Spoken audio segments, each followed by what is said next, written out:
Well, good night, folks. Good night. Good night once again. I'm Norbert Williams with you right here on 93.1 Kyrie FM. And tonight we have a special edition of Keeping It Real. In the studio with me is the man, Champagne. Yes, sir. Well, folks, I'm going to jump right into things. I don't know how you have been doing the past few days, but just give me a few seconds and we'll be right back.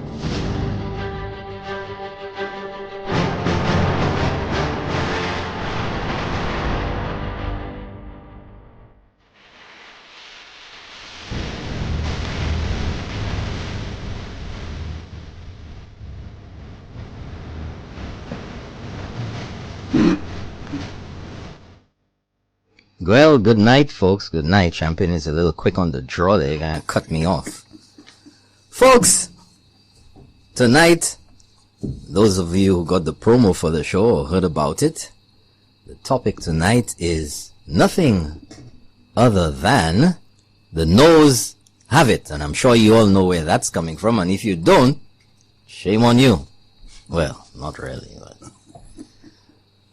Folks, I'm sure you heard about the goings-on in the House of Parliament. Some people say the House of Assembly yesterday.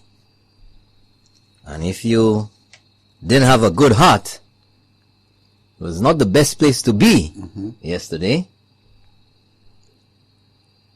Folks, there was submitted to the clerk of the House of Parliament. Somebody sent me a message just now and just says, I'm tuned in from a snowy East Elmhurst, New York. It's all the way out in Queens. Wow. Almost Long Island. Well, good night to you. Good night to our listeners in St. Lucia and in the diaspora. A number of them have logged on already onto our stream. But anyway, folks, some time ago, we had a program right here, myself and Champagne, in December. Yep. Talking about the motion of no confidence, which was filed. This motion of no confidence, folks, I'm just going to be straight up front about it. It's a bunch of baloney. And you can't eat it in any sandwich. Doesn't taste good? Doesn't taste good. Okay. It has no substance. Right. It has no body. It has no salsa pan pies. Goo. No lettuce, nothing? Nada. Okay. And way back then, folks, I made certain projections. Sometimes we have this little gade thing about us. So I'd like to share what I said back then in December. I think it was about the 5th of December. And I'll just play that for you all, therefore. Well, it's not that guy. But I'll just play that for you all. Just have a listen. And you can tell from the moment that you read it or you hear it, it's absolute balderdash. Baloney. Folks, tonight I want to talk about the proposed vote of no confidence in the government, in the Prime Minister. And as far as I'm concerned, that's just a bunch of nonsense. You see, the logical question to ask then is, what is the foundation for this vote of no confidence in the Prime Minister? Is it just to satisfy a number of howling folks out there who predicted, just for the sensationalism of it all, that we will have a new Prime Minister by December? Hey folks, there ain't gonna be no new Prime Minister. We're gonna have the same Prime Minister throughout this term. And the next. And the next. And more than likely the one after that. That's right. Right? We ain't gonna have no new Prime Minister. St. Lucia is not in any state of being to justify or to quantify any vote of no confidence in the Prime Minister of St. Lucia. Ho ho. You just got a note here from Bermuda. I'm listening. You know who that is. You know who that is. And what's going to happen when that vote finally comes to the House, whenever it comes, is that it will be well and truly flogged. You see, the same way how the British gave Philip J. Pierre, leader of the opposition, a grand souffle when he sent that letter up to the British with regards to the appointment of Guy Mears as St. Lucia's High Commissioner in London. Well, what's going to happen in the House when this comes up there is going to be 1,000,000 times more embarrassing than that. Folks, there's no foundation for a vote of no confidence. The government is fixing the roads that were in a dismal state when they got into office. The dam is finally being desilted after a 66% increase in the rates and a 10%, levy, desilting levy, with absolutely nothing happening. The dam is on the way now and is proposed because of all of that neglect. A project to take 10 years. Can you believe that? Can you believe that? 10 years. 10 years project to desilt the dam.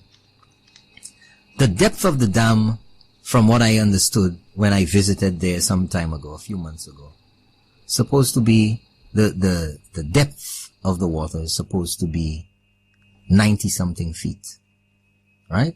From the surface all the way down. That's the amount of water that the dam is holding back there. In terms of depth. Right. Yeah. Currently, or at that time, the depth of the water was about 20 feet. Imagine that. Can you imagine 70 feet of silt Imagine and that. dirt because of neglect? So, you have a vote of no confidence in that? You didn't do it, but this government is doing it. Yeah. You have a vote of no confidence because of what? The road works? But they were in much more terrible state and work is being done now. You were crying about the 150 per gallon levy that the government has instituted. That's doing the work now. And although the roads are not perfect, they're being readied for the major works that are to come right. on the roads around St. Lucia. I think something about $300 million of road works. You have a problem with that? You have a vote of no confidence. When you all were in office, you didn't do anything with the airport. The airport's on stream to start in January next year. Where's the vote of no confidence? That's a lot of confidence. 5 years almost y'all were in office. You couldn't deliver on St. Jude's. You had multiple dates. The price kept rising and rising and rising. This government has already started works, what, a week, 2 weeks ago now? Heavy equipment is on site. Clearing up has begun on the site. And I'm sure by January, work should commence. You have a 2.5% reduction in that. Right. Hold on. You're calling a vote of no confidence in the government, in the Prime Minister, because if you have a vote of no confidence in the Prime Minister, it's basically the government. Yes, folks, so that was way back then. Well, not so way back, but that was in December. That's right. December the 5th, when the initial submission was made to the clerk of the Parliament. The submission of the vote of no confidence. And you said, you were right here, that is just a bunch of baloney. And I say it again. Yes. But you know what I was reminded yesterday? I won't say by whom. But it's rather interesting to know the people who listen to this show. And I was reminded of a statement that I made during that very show in talking about the vote of no confidence which had been submitted. And I said, folks, and those of you who remember, or those of you who weren't around, I said then that when the vote of no confidence in Prime Minister Alan Shastney would have been tabled and submitted in the House, that what we would see would be a parliamentary lolo beffin. And folks, I don't know. Those of you who want to see the future need to come to see me. That's right. Because what transpired in the House yesterday was an absolute parliamentary lolo beffing of the opposition. Many people were apprehensive from the get-go. But you see, the thing is, folks, it's a vote of no confidence. You're not coming here to argue a bill. You're not coming there to substantiate anything to the government side. Because regardless of how they put it, a vote of no confidence in the Prime Minister is a vote of no confidence in the government. It's obvious. And the absolute baloney, the balderdash, which was submitted in that motion of no confidence is unsubstantiated in every count. In every part of that submission, it is absolutely and utterly unsubstantiated. Innuendo, speculation, propaganda, and absolute nonsense. And we'll get to that in a second, folks. You know here we're going to keep it real. I'm going to break it down for you tonight. Break it down. And if you don't have the fortitude to stay, go to bed. Go to bed. A lot of people still sleeping from last night. Oh yeah, that's for sure. Right? Folks, in front of me here, I have the motion which was submitted by Leader of the Opposition, Philip J. Pierre. That's the first one or the one yesterday? No, the one from yesterday. Okay. Which is not substantively very different to the original, the initial. Okay. So moved, listen, a parliamentary language, champagne. Moved by the Honourable Member for Castries East and Leader of the Opposition.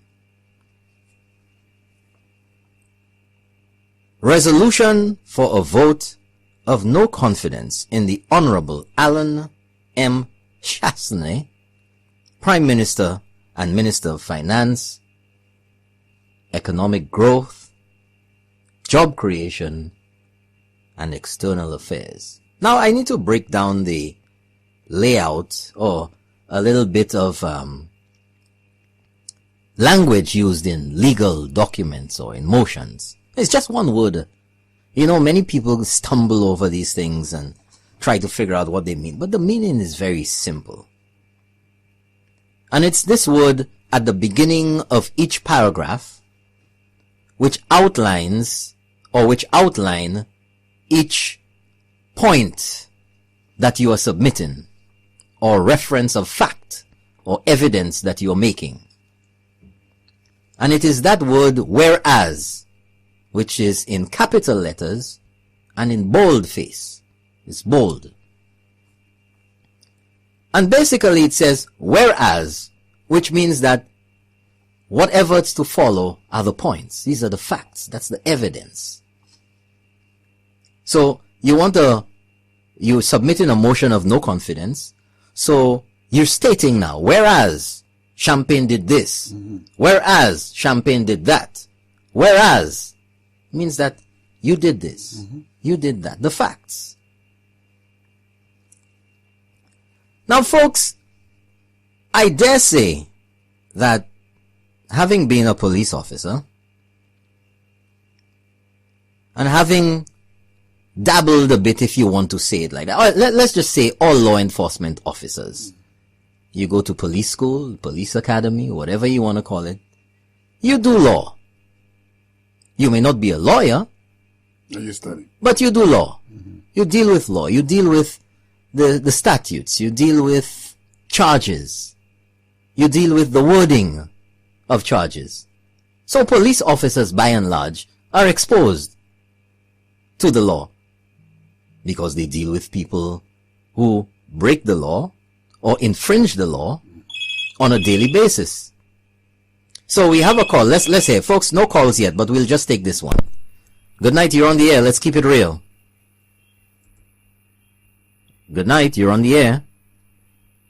Hello? Hello? Okay, I guess they can't hear us. Hello? One last try. Okay, they're gone. Right. Folks, one of the fundamentals in law, in justice, is that the person making the charge, the allegation, is the one who has to prove that you have done something. He has to provide the evidence. The police cannot charge you and say you stole a stereo, but they have no evidence to show when it was committed, where it is. It's nothing on video camera. They didn't find the stereo at your home. They didn't find your fingerprints at the house. They have nothing tangible and nothing to indicate that you at any time relieved the person of the stereo. So you tell me the police could pick you up, Champagne, and say, you know what? You have to prove to us that you didn't steal that stereo. How are you going to do that? The onus, the responsibility, is on the person making the charge, making the allegation. But in this convoluted papi show, it's a motion of papi show, that's what I call it. The papi show motion. Philip J. Pierre wants to make these ludicrous assertions. Alligators. This is not even an allegation. It's alligators. And St. Lucia don't have alligators. No. And I will go through them one by one for you folks. And you tell me if anywhere in there or at any time during that submission in our House of Parliament yesterday, that any information, any evidence, any testimony was given or submitted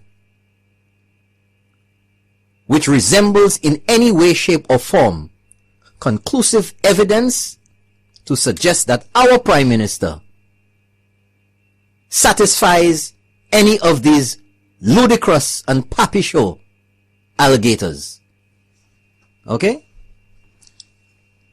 First off, listen to this, folks. Just listen. You know, the regular man, you know, we take our time and read it slow and tell me if this will stand up, whether you will accept this against yourself or a family member as being conclusive evidence.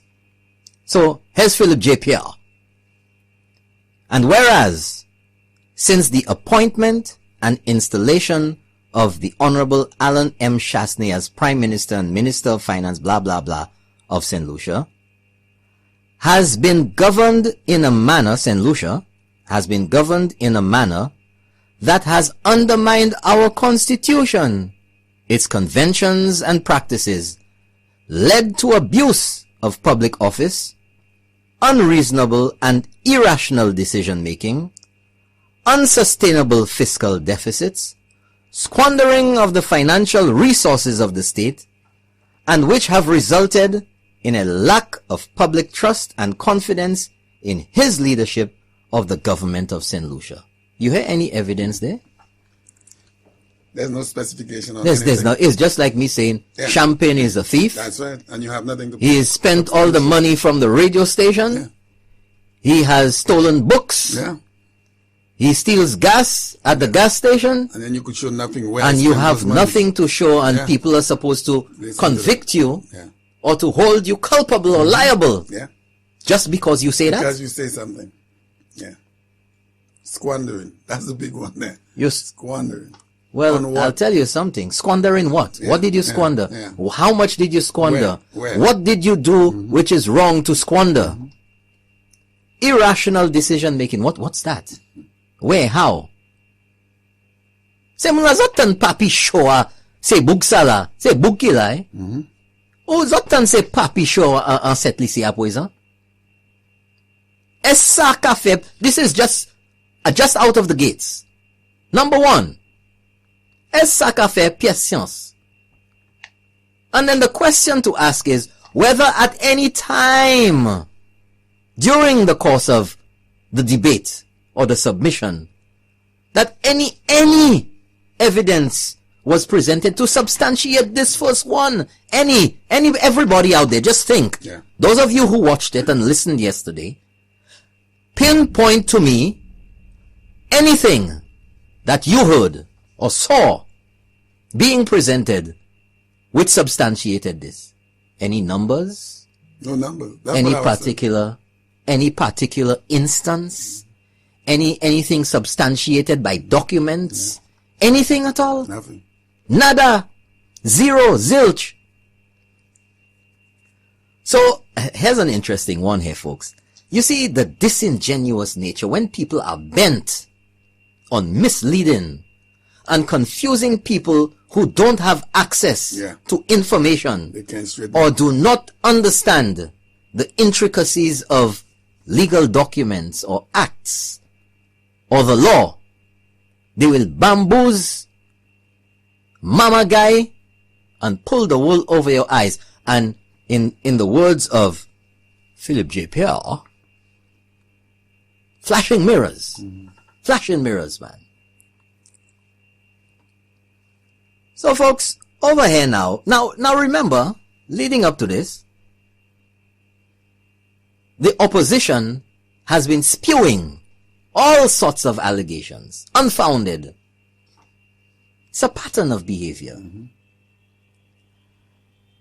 But in the spewing of all of this baloney, we have found that what the opposition has done is try to apportion blame.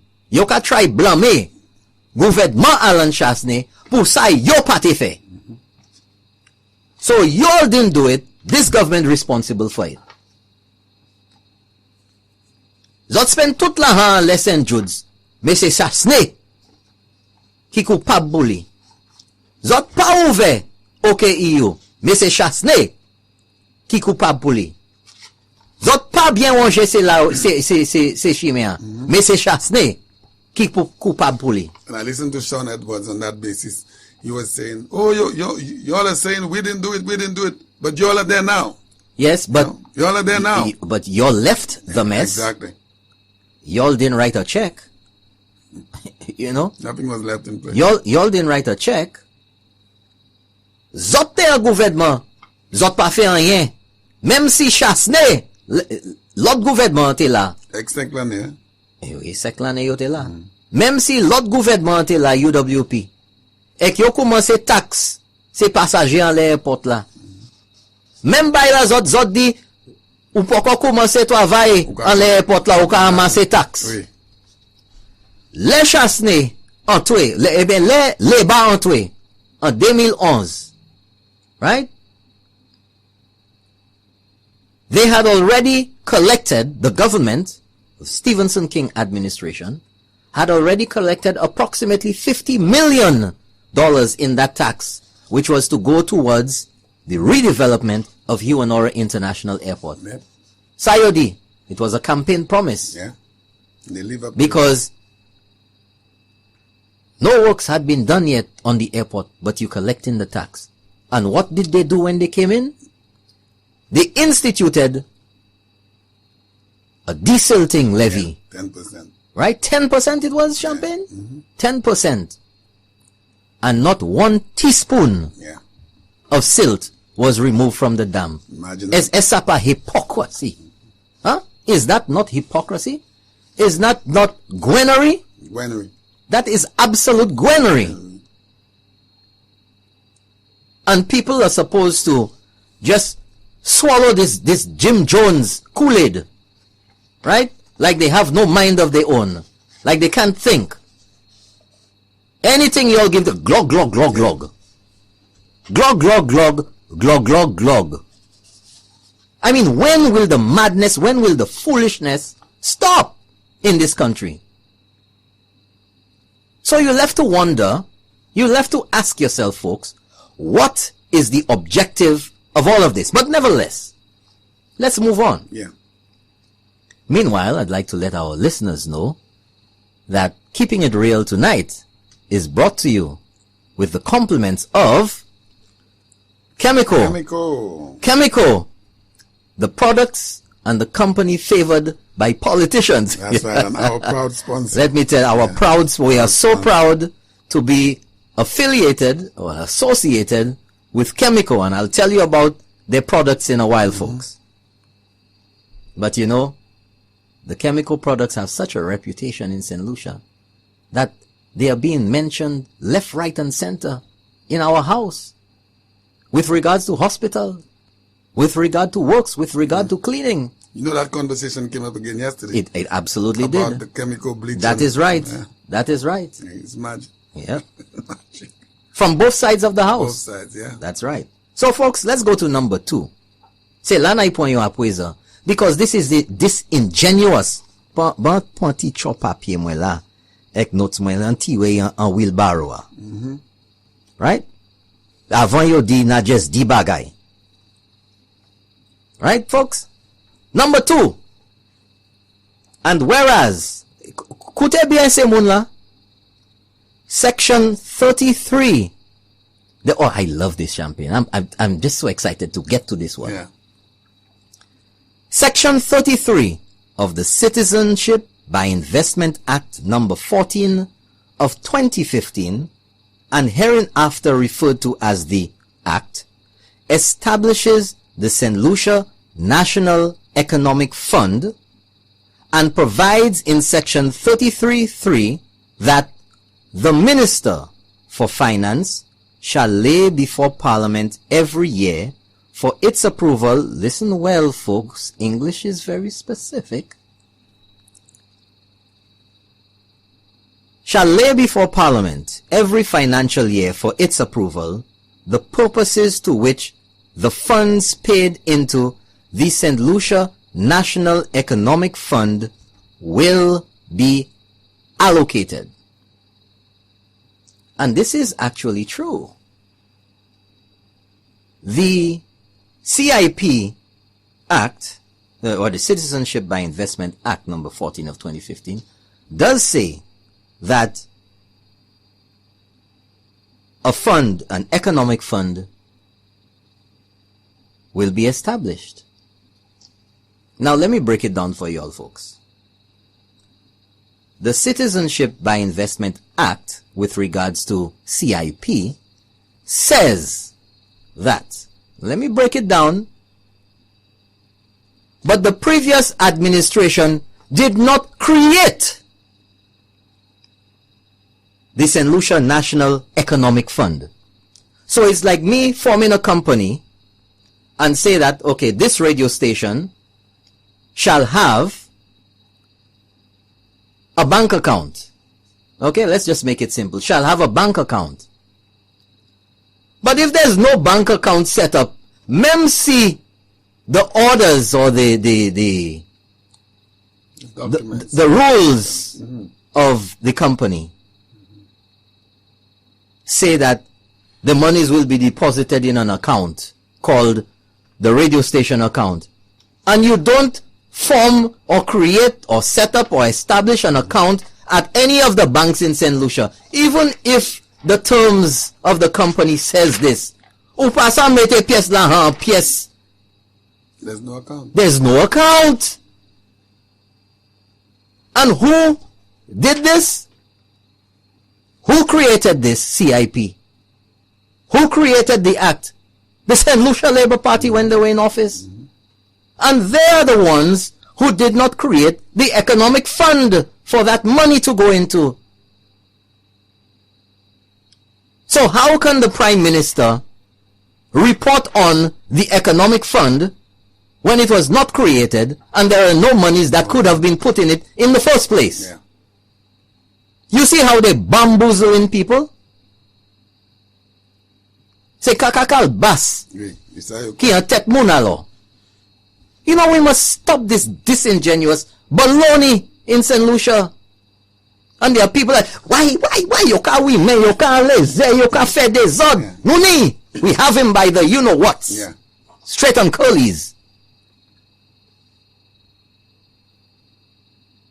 Why is that? And the people who are peddling this drivel, they know it's not true. They know it is inaccurate, but they'll give you a little half-truth of it. Because if you go online, on the CIP website, or you do a Google search, you'll find the act. Yeah. And if you look, you'll see what it says there in section 33. Yeah. It must be true. But the account itself, nowhere to be the found. facility, Yeah. which would be called the St. Lucia National Economic Fund, was never created. Wow. Right? It was never created. So, how you want the Prime Minister to report? Asking for a report on that same he's asking for a report. That's right. He's asking for a report. Wow. On something which does not exist. It does not exist. You imagine? Right?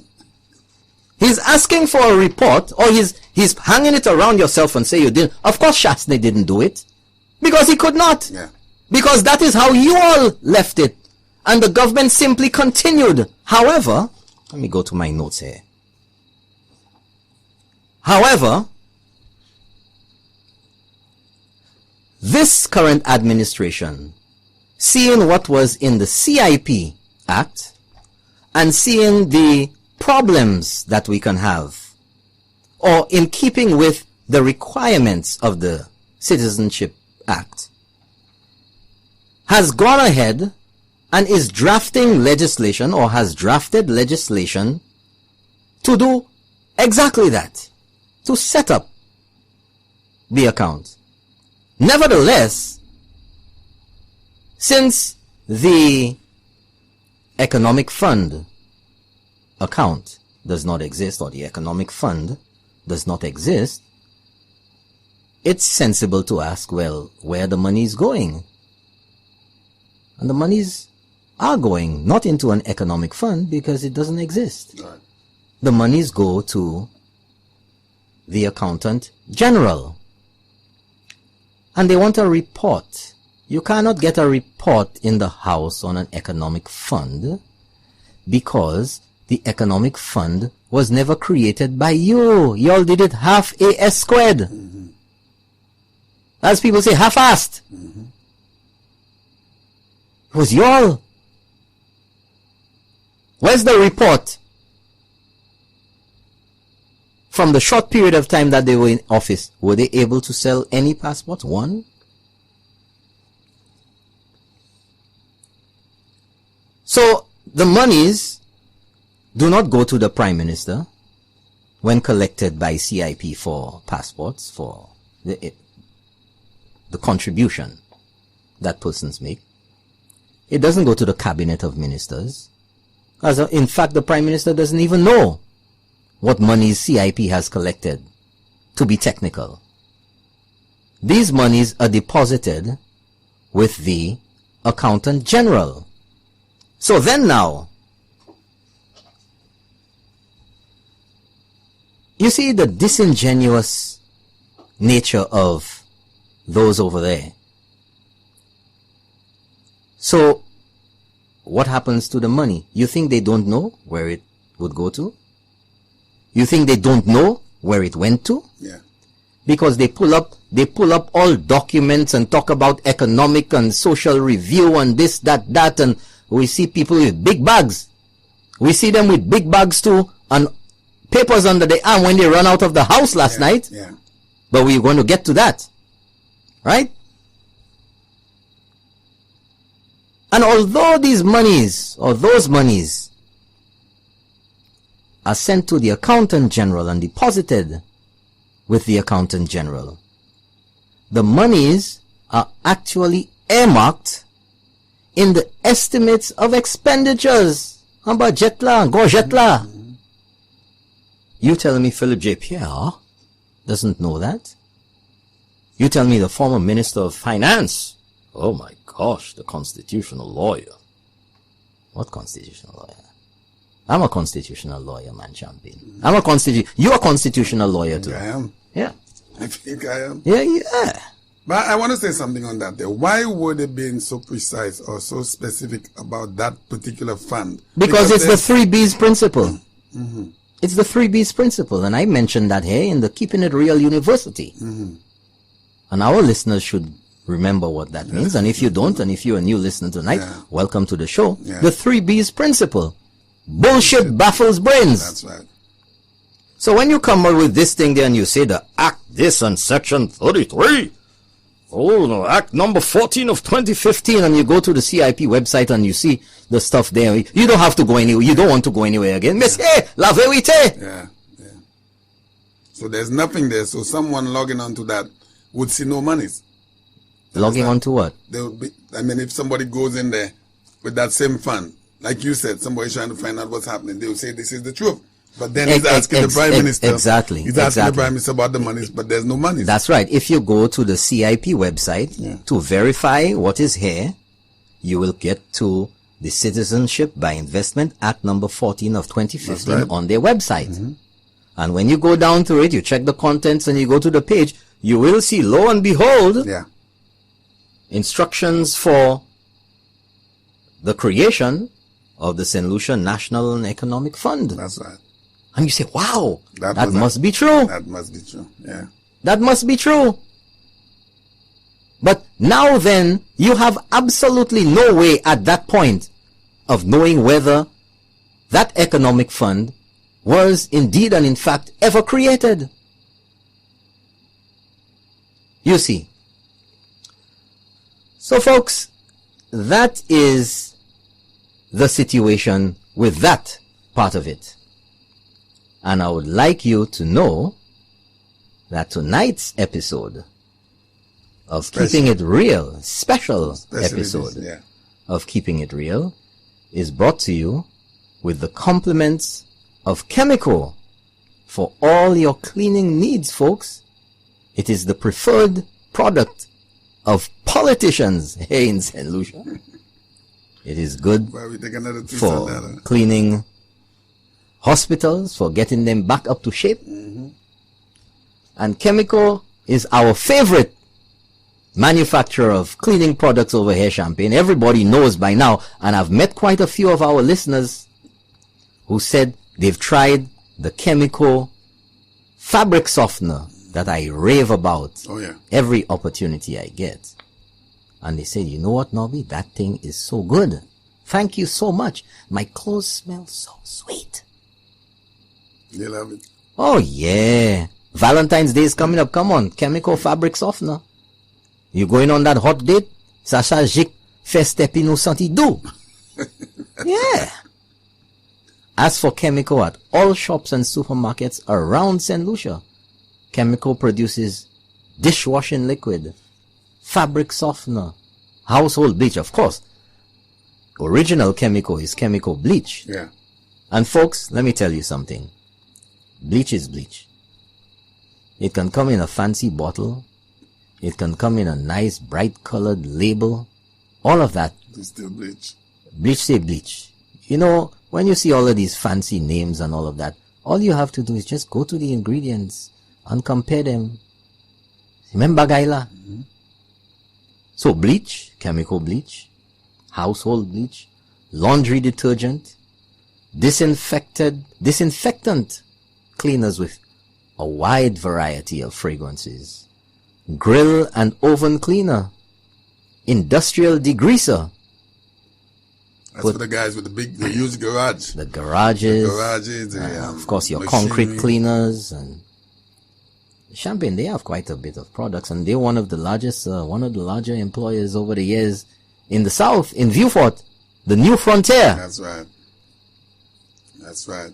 And they're wonderful people down there. Chemical products, folks. You can't go wrong if you use Chemical. So we're going to move forward now. Let's go on to the next one. Next one, Champagne. We ain't even get into the meat of yesterday yet, I just want to go through, because there are quite a number. Whereas I'm counting, whereas they tell me for 1, 2, 3, 4, 5, 6, 7, 8, 9, 10, 11, 12, 13, 14, 15, 16, 17, 18, 19, 20, 21, 22. Whereas if that was the police, they me charge you here. Go straight to jail. Yeah. Straight to jail. Okay, so let's continue. And whereas, folks, ordinary English, please listen. See if anything has been presented here to argue, substantiate these charges, these alligators.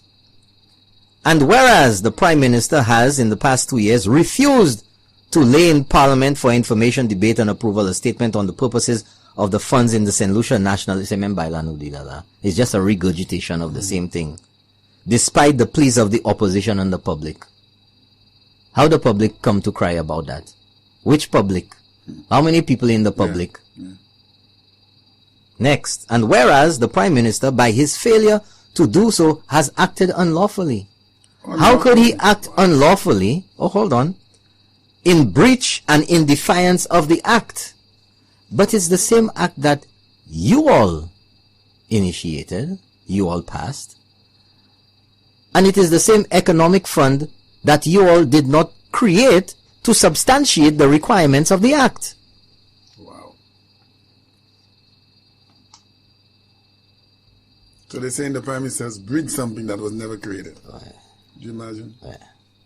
So it's like you get an audit here now at the radio station, and they say, but Champagne, you've been receiving all of this money for the station, but you never deposited it in the bank account. Yeah. Well, but you never created a bank account. Bank account. There's no bank account. No bank account. Let's move on beyond that there. Because this is like 3 whereases. Just trying, you know when you're trying to write an essay, and you just brain dead, and you're just writing crap just to take up space. Yeah, and time. Next. Listen to this. Where has it been? I mean, seriously. And whereas the Prime Minister, despite his assigned portfolios, despite his job, his ministry for finance, economic growth, and job creation, has failed to create sustainable employment, especially among young people. Unemployment was at record numbers when y'all were there. The figures from the experts show that employment is down since the Prime Minister got into office. How is that substantiated by any information? What information have you all provided? Employment was at its highest, almost 50% among school leavers or young people. Youth employment. Generally in St. Lucia, it was at 25, almost 26%. It's down to 20% now. How can you say? Yeah. How can you say this? Where is that substantiated? C'est buksala sa kafi me. I mean, that it just boggles the mind, Champagne. It just boggles the mind. So let's go on. All this is being presented by Philip J. Pierre, leader of the opposition and the SLP. And whereas the Prime Minister has recklessly and irresponsibly allowed the economy to descend into unsustainable deficits and to incur new debt to finance such deficits. That was a strange one to me. I'm not even touching it. This makes no sense. You're going to skip this one? That makes no sense. He has failed to create has recklessly and irresponsibly allowed the economy to descend into unsustainable, and to incur new debt to finance such deficits. But Kenny Anthony himself, in an interview with Jadian Jean-Pierre in 2014, said that he was trying to do just that, get loans, put out bonds on the market to get monies to do all of these things. And he was not qualified. That's not debt. Remember, he said he was not qualified because you have that clip, right? Let me. We still have that clip somewhere. You know, folks, let me tell you something. Let me tell you something. Let me get that for you. Because this is a load of baloney. Let me get that for you. Where is that thing? I am going to move over to just a little bit of music there for the section whilst I get that for you. Because I cannot believe that we are hearing what we are hearing here today. Right?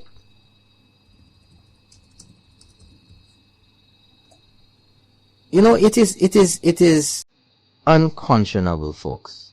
Unconscionable. Let's go.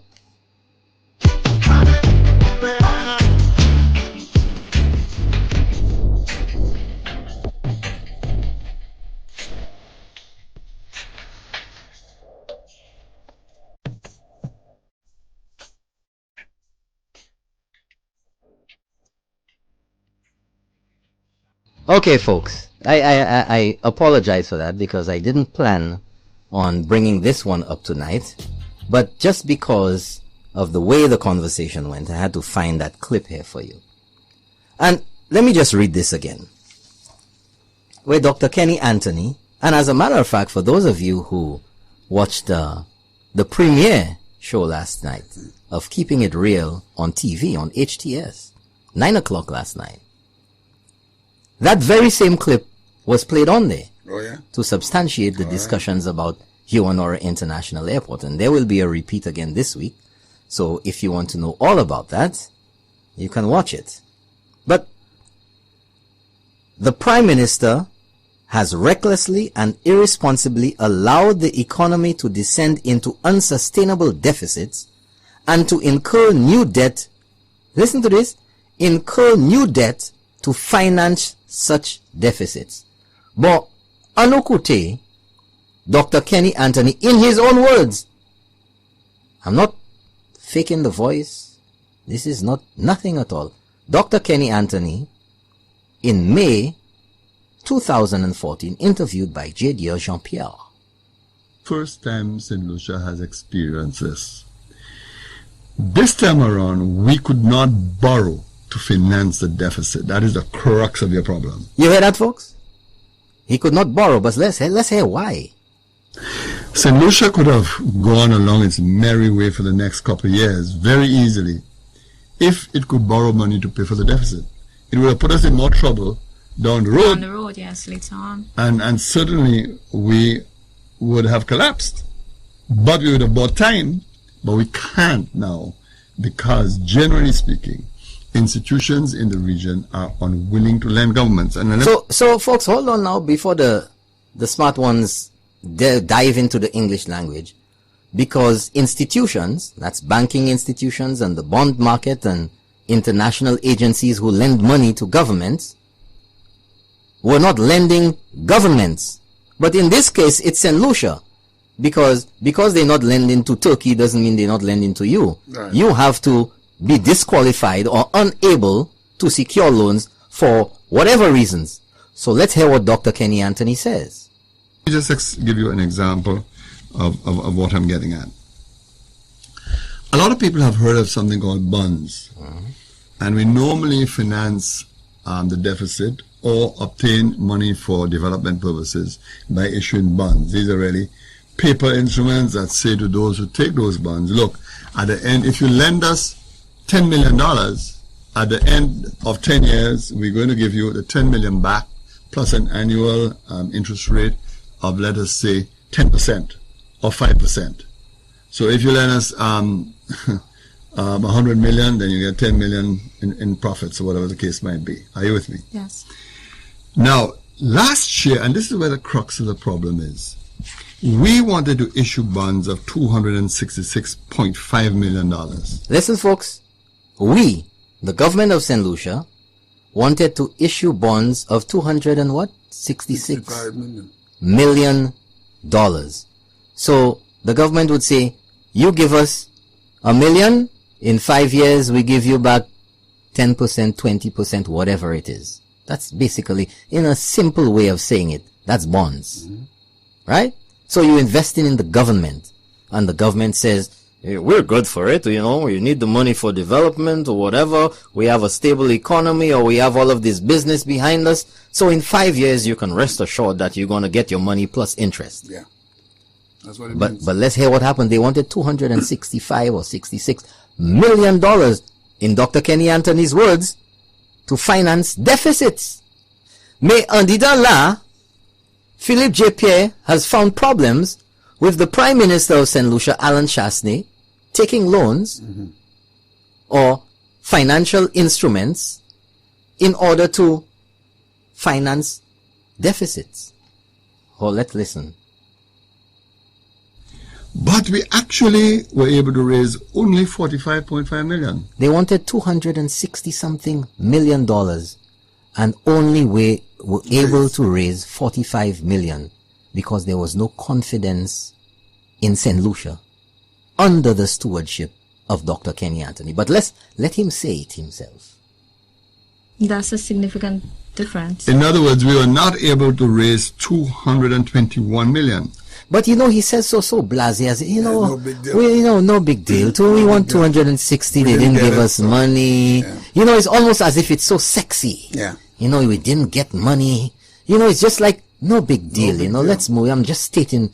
I'm just going having through an it. interview, so yeah, that's- interview. You know, it's so blasé. Yeah. Let's go on. Likewise, we wanted to raise short-term loans of 38.9 million, but we were only able to raise 29.3 million. Again, a shortfall of 9.6 million. So what has happened here Listen. is that we cannot turn to borrowing to fix up our deficit because To fix up what, Champagne? Deficit, that's what he said. Our deficit. That's right. They say, memba la, yo vle piche, yo vle juke, Same word. yo vle fe tout sa, ek chasne, Oui. for the deficit. Même deficit. Me say, mem deficit la, mem bagay la, Kenny Anthony, te ka try fe. So, la pa ni a problem aba Kenny, me aba chasne, la ni a problem. Mais écoutez là. It's the same thing with the airport. Yeah. No problem with them, they didn't deliver, but a problem with Shasney. Yeah. No problem for St. Jude's under them, Yeah. but a problem with Shasney. Yeah. No problem with opening and OKEU. OKEU, me say a problem with Shasney. No problem with them for not fixing the roads, having the roads in dismal state, but it's a problem with Shasney. No problem with them for collecting money to deseal the dam, not doing anything, Yeah. but Shasney is doing it now. There's a problem about it. Say, Bugsala, messieurs. Let's go on. Dr. Kenny Anthony again. banks, individuals, and institutions who used to lend before are no longer lending governments. They're insisting Listen. that they will lend you if you get your financial house in order. What's that? Oh, let's go back there. Let's go back there. That they will lend you if you get your financial house in order. So, folks, what does that say? for itself. If you need to get your financial house in order and they're not lending you, it suggests, I think, in my basic understanding of English, that St. Lucia's financial house under Dr. Kenny Anthony was not in order. No, that's what it means. It was not in order. So who responsible for that?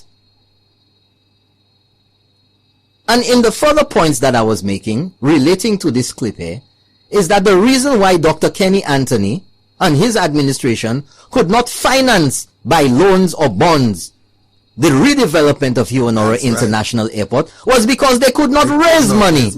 And recognizing the SLP, just like the UWP, that for St. Lucia, whose economy is dependent significantly, many people say 80% or around there, on tourism, that for St. Lucia's economy to grow so that we could advance the way that we want, the airport, our main entry point of tourists for our important industry, which is 80% or thereabouts of our economy, we had to redevelop the airport. We all know about the congestion on the runway, in the parking apron, in the terminal building, with baggage. Almost every St. Lucian knows the problems there when you have 2, 3, 4 flights on the ground on weekends and any time at all. And of course, in the past 2 years since the government has gotten into office, we've had record numbers of tourist arrivals. So the airport is bursting at the seams. So the SLP recognized that the airport needs to be redeveloped. The UWP has recognized that, but under the SLP, they could not raise money by loans. Right. Therefore, the only other option that Kenny Anthony and the SLP had was to privatize it. Was get a developer. Yeah. Get a developer, a third party, and lease it to them. And lease it to them. But now, because this government has come in and gone the way of the loan, Dr. Kenny Anthony was trying to get loans and he couldn't. And But this government... Why he couldn't get it? Yeah, Because... his financial house was not in order. All right. And he said that again so blasé. Oh, yeah. No Do you problem. believe that if Alan Chastney said our financial house is not in order, Oh. man, all hell will break loose? Oh, tomorrow. Oh, my goodness. Tomorrow, every major radio station. Well, one of them would be on there. station, of course. But anyway, let me go on. So they had no other option, no choice, but to go with a developer, a third party, and lease it to them. That's the only option they had. And when your hands are tied like that, it's very difficult for you to have the upper hand to dictate what you want. Because you're desperate. You want your country to progress. Because they know there was a need for the redevelopment of No the doubt about that. No doubt. Everybody knew that. Everyone knows Everybody and their dog knew that. Of course. So, you have to criticize what this government does, because everything Chastney does is a problem. Before elections, it was elections, a war between the SLP and the Chastneys. Yeah. Yeah. Right? Chastney was elected leader of the UWP, problem. Same problem. Elected into office, same problem. The same Kenny Anthony has not congratulated him up to now. Not yet. Up to now. Where's your statesmanship? Where's your diplomacy? Where's your according to some people, where's your calibra? The man never calls Honorable Stephenson King Prime Minister King. So, you know, all of these little psychological Yeah, games. yeah. You know, these subtle disrespects. That's never what it acknowledge is. him as a Prime Minister. Subtle disrespect. Yeah. But anyway, you know, so now you have to defend your choice of going the way of the developer on a 30-year lease, because if you don't, then you're saying that the loan is the better option. You can't say that now. Because if you say so, if you say it's a good option, then why would you select and go with a 30-year lease to a developer? Now, I want to say something based on that clip. Huh? I believe now, just listening to that clip, and I have listened to it several times, these guys probably had approached a financial institution or a bank for that loan and was rejected. That is why he came up with this interview. You know? Because why would you come up with an interview like that not knowing what's up front with the banks? You would also want to approach the banks first, find out whether or not you're qualified for that kind of a huge loan, and then they would reject it. So that is why he probably came out saying that the house was not in order, they couldn't meet up with it. My friend, listen to me.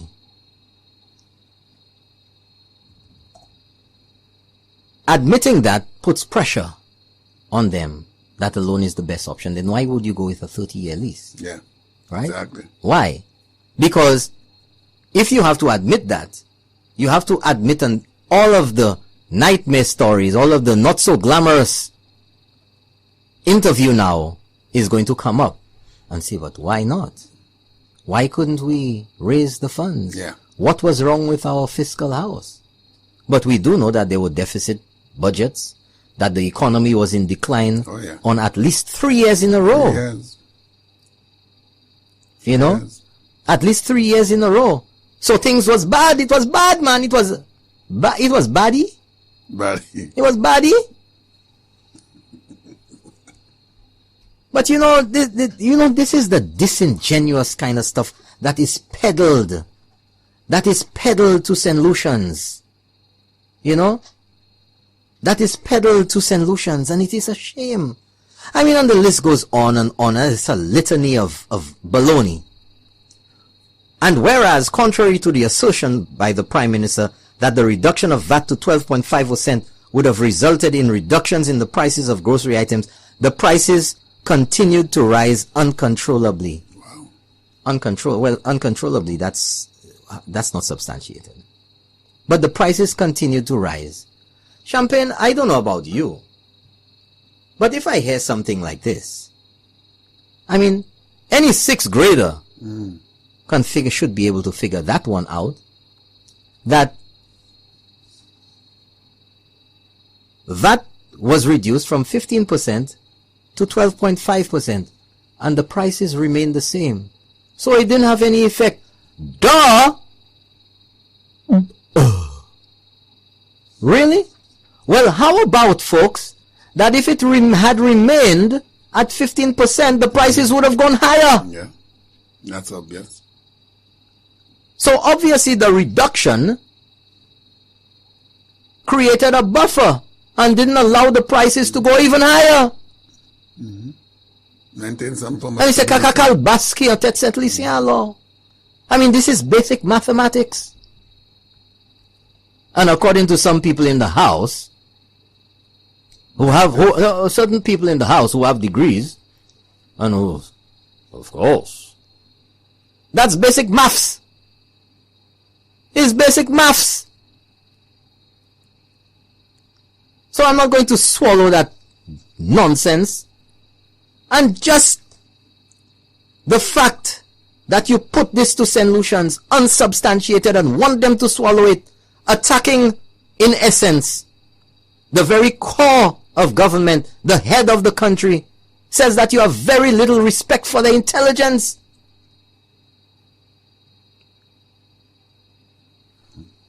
Would you imagine if this... Because when you go after the Prime Minister, they say, oh, it's not a vote of no confidence in the government, it's a vote of no confidence in the Prime Minister. And the Prime Minister did this and he did that and he stopped nice and all kind of things. The Prime Minister can't do these things on his You own. used that a lot yesterday, that nice thing that came back about 3 or 4 of their members. The Prime Minister cannot do all of these things that you claim on his own. It's the cabinet of ministers. It has to go to them. Even in awarding contracts and direct awards and all of that. All these guys have been in government. They know how it works. Well, it still has to come to cabinet. It has to come as a memo. Well, you know, Champagne wants to... Champagne contract for $50 million or $10 or 50 cents to do this road there, whatever. It comes as a memo to cabinet because the cabinet has to be informed. That's what a cabinet memo is. It's just like you work in somewhere and you get a memo saying, we have a meeting tomorrow. Well, the cabinet meeting gets their memos.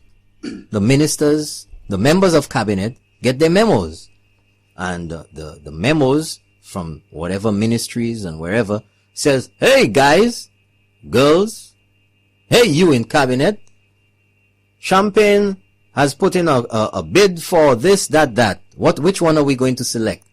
And it is the cabinet of ministers who decide what is what. And then now, as the Minister of Finance, after it has been approved by cabinet, via a cabinet conclusion. Remember customs they were talking about the other day? The cabinet conclusion which did this and that and all kind of thing. The conclusion, which means a decision from cabinet. What did they conclude after considering the memo? Cabinet concluded that we give this contract. Or cabinet concluded that we give this no bid contract or whatever. Or what they call it, direct award. And as a result, the Prime Minister, or let's just say the Minister of Finance, whoever the Minister of Finance is, in this case, it's the Prime Minister. Based on the cabinet conclusion which says we authorize this, the Prime Minister, who is the keeper of the purse, will now sign that, having been authorized by cabinet. You're tooth cornet, sir. Why are you all misleading the people? Why? According to another radio talk show's Sundown Grack you. You know, Champagne, you know, if you have to follow this, I'm not going through any more of this. No. This is absolute nonsense. Yeah. This is absolute nonsense. And this is just an indication of everything else that followed there unsubstantiated. And I want anybody who calls to tell me how any of this was substantiated in the House yesterday. Folks, our email address, if you have any questions or comments, is email. No, it's not. It's our email address is info, info, at keepingitreal.lc. keepingitreal.lc. And I see we have an email here. Let me see what it says.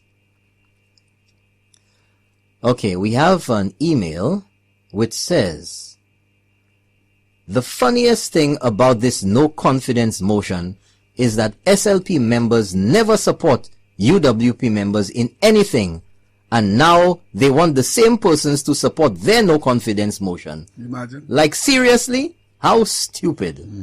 And that's from an email from one of our listeners. I just want to go over to our little app here, which shows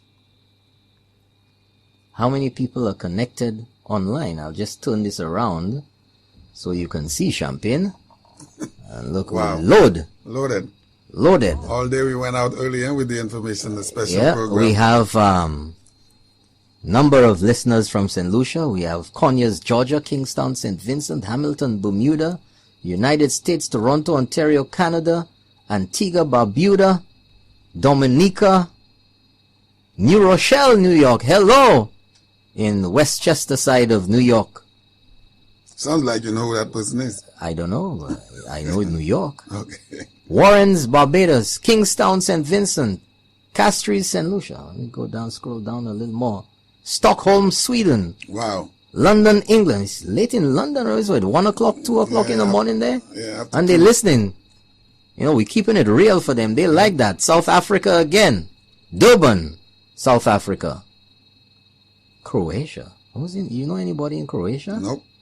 We have somebody logged in from Croatia on our stream. But anyway, I'd like to say welcome to Keeping It Real again. What about our Mexican friends? No, but come on, Champagne. Not yet? I suspect you have somebody in Mexico. No, it's just the... Give me some Spanish tonight, Champagne. Buenos dias, ¿cómo It's estás? not, come on. Okay, do it right, man. But Let's go. Go ahead. buenos dias. Buenos días. ¿Cómo estás? And we Okay, have we're gonna a get- call. Good night, you're on the air. Let's keep it real. Hi, good evening, guys. Good Hello. evening. Good program, good show. I Thank love you it. very much. Champagne, good night. How are Good you? night. I'm very well. How about you? I'm good. A bit upset with these guys, to be honest with you. Okay. But I'm holding on. I'm holding on. All right. What makes me so upset with Pierre? Pierre is coming on my television watching me, telling me, oh, they did not win the war, but they won the battle. Excuse me? Excuse me? What is this? Yeah. I mean, that foolishness, that foolish nonsense. You know, you'll come and do this yourselves, and you look at me on TV and you're grinning. You're grinning on my television. Wow, that's Oh, man, I'm so disappointed that's in these out guys. of their shame. It is. Yeah. It is. A set of wives full. They gave themselves a basket, went to the river to collect water, and they come back with it empty. that's Oh, a my good way to God. put it. That's Oh. a great way to put it. But wasn't there one of them, was it Ernest Hilaire? Mhm. Was it Ernest Hilaire or Philip J. Pierre who said that they expect to win the vote yesterday? To be honest with you, I'm not even sure, because you know what? At the beginning of that thing, I got upset and I didn't even finish watching it. Because I cannot sit down in front of my TV watching nonsense. Yeah. You understand? I understand how Little you feel. big men behave like little boys fighting for marbles. Yeah. You know, fighting for crayfish in the river. I don't get it with them. Yeah. I really don't get it. I'm so ashamed of these guys. I'm disappointed in these guys. Oh, but You thank should you be. so very much. I'm enjoying your program. Good Thanks a lot. program. Thank Pardon you me? very much. All right. You have a great night. Yes, you Thank too. you for All right, calling. thanks a lot. Bye-bye. Thanks. Okay. Folks, You know what, before you go, and I know I don't want to take too much time. And the lady just shared that sentiment there about she was so disappointed she didn't watch. You know, you have to watch it. You know, it's a lot of nonsense most of the times, but and I know you were at the house. I've been to the house, but I watch every single speaker. Now, you do not want to hear some of the things that are said, but you have no choice but to listen. You know, it's just unfortunate. You must listen. well, you know, folks,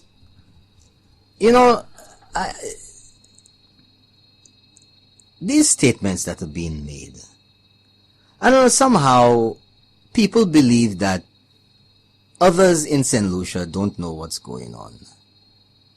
And there was a time under Dr. Kenny Anthony when the local banks, for all intents and purposes, had practically closed the door on the government for giving them loans for borrowing because they had reached their lending limit, their borrowing limit.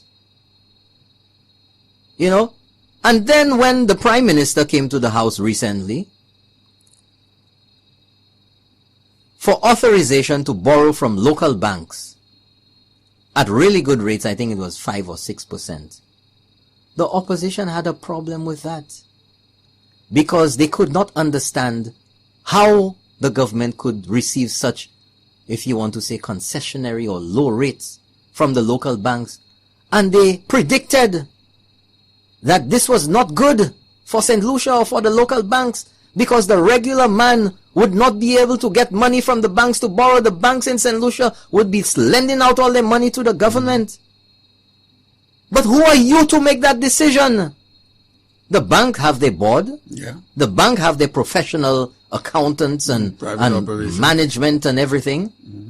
Who are you to decide that and want to chastise the government for getting loans from the bank and are in amazement that the government can get loans? How can the bank make money?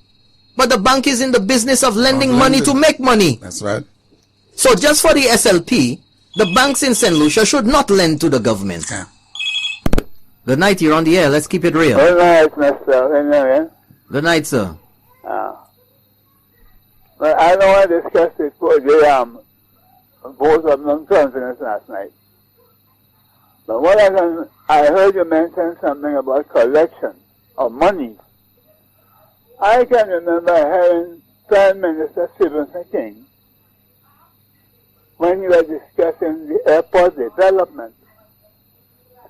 He said he was collecting the monies, collecting the taxes, saving them, and when he has the money, he was bringing the developer to do the job, to develop the airport. At the end of the work, he will have enough money to pay them off. That's what I heard. That's what I heard. And Mr. I'd like to have a talk with you off there. Okay. Right. Thank you very much. We'll have to do that at some later time because we're going ahead with the show now. Nothing much I have to tell you. Okay, we have to go to break in a little bit, so in a little while. Okay? Thank you very much. Thanks. Have a good night. So, yes, folks. So, you see, the thing is, there's a limit for the government. And the government in St. Lucia had reached the industry concentration limit for government and the statutory board's line of credit. So in order for them to have been able to borrow from the banks again in St. Lucia, they were asked to reduce the debt to GDP and to reduce their loan balances. But folks, again, if this government, after 2 years, or within 2.5 years, can borrow again from the banks at such good rates, what does that say about the handling of the economy? What does this say about the fiscal management of St. Lucia? What does that say of our Minister of Finance, the Prime Minister in whom this motion of no confidence is being brought? What does that say about him? Does that sound like no confidence? So the banks have confidence in the financial ability of the government of St. Lucia. And who's the Minister of Finance? Yeah. The Prime Minister. You remember that? Dr. Kenny Anthony said he couldn't get loans. Yeah. He was the Minister of Finance. Y'all didn't bring any censure upon him. Y'all didn't, according to Lucians, y'all didn't blood fire him. Yeah. Y'all didn't, Philip J. Pierre didn't make a fuss about it. We didn't hear anything from him. Yeah. But this Prime Minister, who has righted the sinking ship of St. Lucia's economy, you bring in the motion of no confidence for financial management, for squandering our funds. Listen to me. Squandering funds. Squandering funds. I mean, who knows more about dealing with those issues? And they were very mum, they were quiet. C'est Bougla Vini Blanc. That's a new set of documents. I've never seen this one. Well, my friend, hein? Yo Vini Blanc, si ou Fiji yo ye. I saw that. En house là. C'est pas AC qui te fait yo fouette. C'est Guy Joseph qui fait yo fouette. Là, il mettait information devant tout le monde. And I'm going to read it to you, folks. Those of you who may have fallen asleep or didn't pay attention or whatever, they're talking about fiscal management and squandering funds. It's the same thing. Good under the SLP, no problem. Bad under Alan Chasney. Squandering funds. Well, I must do the right thing. Special Audit Report of the Ministry of Communications, Works, Transport and Public Utilities, East Coast Road Project and the Roads Development Project. And this is dated April 2007. That's an audit on what happened before. Under whose tenure in office. Name of the project, RDP Road Development Project 001/002, and the contractor name was Lagan. Remember those names in the news, folks? Yep. There's not anything new here. Talk about squandering monies. Did Philip J. Pierre file any motion of no confidence in a member? Because you can file a motion of no confidence in your own member, you know, because they were looking to get government members to vote along with them. That's so they could do the same against their own man. That's true. Right? Let's break it down for the people, Sampain. The contract amount for that project was $43.7 million. The amount paid, listen well, folks. You want to give our listeners the name of the project, where that project was? Or? It's the RDP Road Development Project 001/002, and it was the East Coast Road Project and Roads Development Project. All right. Right? Contractor name was Lagan. The contract amount, it means that you put in your amounts and you say it's going to cost you X, Y, and Z amount. You want to build a house, you call in your architect and your builder, whatever, they tell you it'll cost you $150,000. That's right. Right? So the contractor is saying that it'll cost $43.7 million. And that's in its entirety. In its entirety. Tout by fini. Oui. The amount paid, it didn't go over $5. You know, flexibility is 1-2%. Yeah. Things change, prices change, bagay ka fet, you know what I'm saying. Yeah, it's reasonable. Yeah. The amount paid on a $43.7 million project was $133 million. $133.5 million, a difference. 90 million, huh? A difference of $89.7 million, $90 million. Wow. 93 times the cost of the original. Original job. Yeah. And Philip J.P. has the nerve, he has the audacity, he has the gall, and he has the temerity Wow. to file a motion of no confidence in Alan Chasney. Where was his moral compass? Where was his financial compass? Where was his St. Lucianness? Where was his concern I remember that for St. Lucia back then? I remember that audit back then. Toilet paper amounted to $87,000. Where was all of this? Where was his moral compass? Yeah. Where was his concern for St. Lucia? Million. Could you imagine if we had $90 million Right now. towards St. Jude? That's right. That's right. Towards St. Jude. That's right. So if you were to look at these management of projects and monies that were squandered under Philip J. Pierre's, what he said, it's not required in the Constitution that Ministry of Agriculture is not a post there. Well, then under his position as Deputy Prime Minister, what was his role in all of this? Where did he speak out about this? This is not $100,000 difference. This is not $10 difference. This is 90-something million, $90 million difference. You didn't resign, Philip J. Pierre? That's a lot of money. You didn't cross over to the other side? You didn't say, you know what, I don't have anything to do it. You didn't know that? That would redevelop Castries East in a minute. But I ain't even concerned about that yet. We come into Castries East just now. Yeah. You telling me Philip J. Pierre was not aware of this? He didn't know that? He didn't hear about it? These things had to come to cabinet. It had to be approved. Each time for a cost overrun. Remember that expression? Yeah. Which was made so very popular under the leadership of the former administration. Guy said they invented that word. Was remember Ella? You know, Guy must stop listening to me. You know, I think he steals my free. Listen to the show. I think he listens to the show. the government had to approve, and any approvals for cost overruns had to have been at cabinet. It must have it must have raised eyebrows. Somebody must have said, hey, what's going on? Was it Philip J. Pierre? Did he? How and Philip J. Pierre is unashamed to talk about squandering money. But in this here, we have the figures. He has not quoted anything here for anybody to see what does he mean by squandering. Exactly. What is he referring to as squandering? Yeah. But it does not stop there, folks. RDP 003, the contractor we heard that name to many times in the past, CCI. Road project, $23.5 million. The amount paid eventually was $49 million. A difference of $25 million. Does that sound like squandering to you? Does that sound like poor fiscal management to you? Let's go on. RDP consultancy, a consultancy to Dewey. And as Guy Joseph said yesterday, it's not rice. That's right.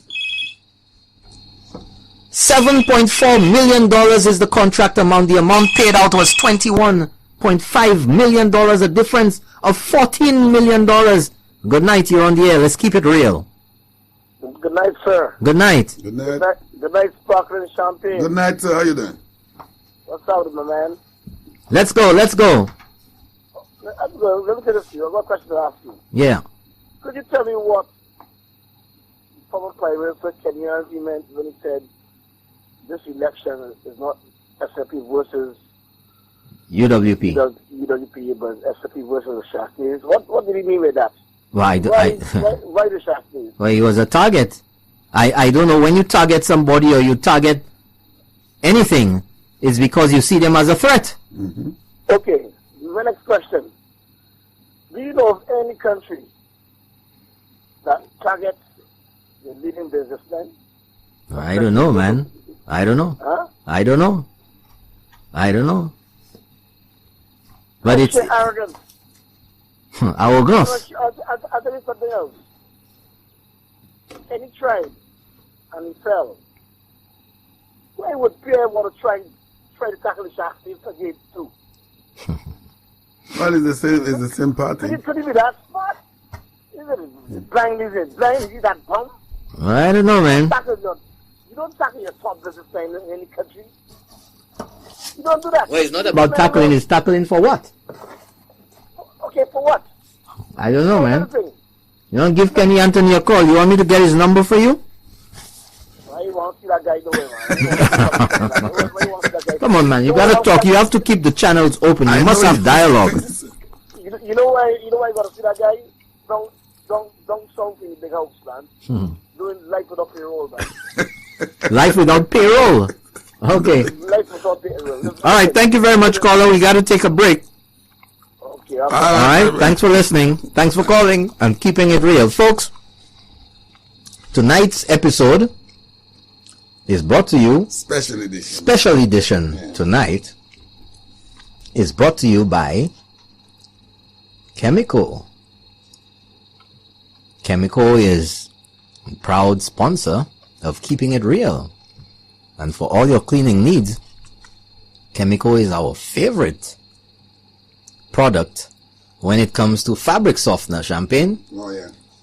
Favorite. The ladies is falling in love with As for Chemical, folks. They are falling in love with at all shops and supermarkets in St. Lucia, you can get your Chemical products. Bleach, dishwashing liquid, fabric softener, household cleaner, laundry detergent, disinfectant with multiple lovely fragrances. Champagne, oh, yeah. the potpourri, the lavender, or whatever, tout qualité, l'ode. And I must say, they give us a little package for Christmas. Hey, folks, we had some hampers here for Christmas and we had some quizzes, and Miss Joyce never stopped talking about it. So. A number of people around the island won hampers of Chemical products, and their house and their clothes are gonna be clean and smelling lovely. And I must say for the rest of the year. To the people down there at Chemical, the hampers it was packed. Absolutely. It was really packed. Absolutely. At least 10 different. But let's not forget, Chemical doesn't stop there. Chemical makes grill and oven cleaner. Yeah. So if you're doing your barbecues and you're baking and, Lucians like the ham and turkey and baked chicken, baked chicken on a Sunday. Yes, sir. Cleaners for your oven. They had a product to clean out that kitchen, all that grease and spatter and burnt on in your oven. That's right. Put a sparkling cleaning with Chemical. And just to let you know, Chemical is a favorite product of politicians. Why you keep saying that all night? I want to. You want to bring up St. Jude's? Yeah, we want to bring up. You want to get St. Jude's open? Just get some Chemical. Oh, get some Chemical. I'm telling you, absolutely. It is amazing, folks. It is amazing how the products from Chemical have made it into all aspects of St. Lucian life, even penetrating our most august chamber, the Parliament of St. Lucia, where it is mentioned time and time again. And yesterday was one of those other times. But nevertheless, folks, let's go to a little bit of what transpired yesterday, because I think it's important that we hear some of the statements rebuffing or rebutting what was said in this motion of sans confiance. And first off, I think what we're going to do is go to the member for Dennery North, Dr. Gail Rigobot, who Mico North, I'm sorry, folks. Mico North, Dr. Gail Rigobot. She was great. She ripped into the SLP, and I'm not just saying great. I listened to the arguments, and it doesn't. This, I like to keep it real. This is what we do here. Keep it real. That's right. And if you're making a good presentation, whether you SLP or UWP, your presentation is substantiated. That's right. You feel it have something. Facts, yeah. And Dr. Gail Rigobot's presentation yesterday was awe-inspiring. Oh, very, very. So I will just play a little bit of that for the folks out there who didn't hear, or those who would like to listen again, and we'll come back.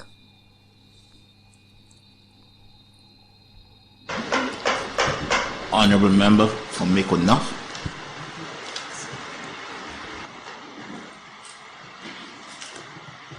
Thank you, Mr. Speaker.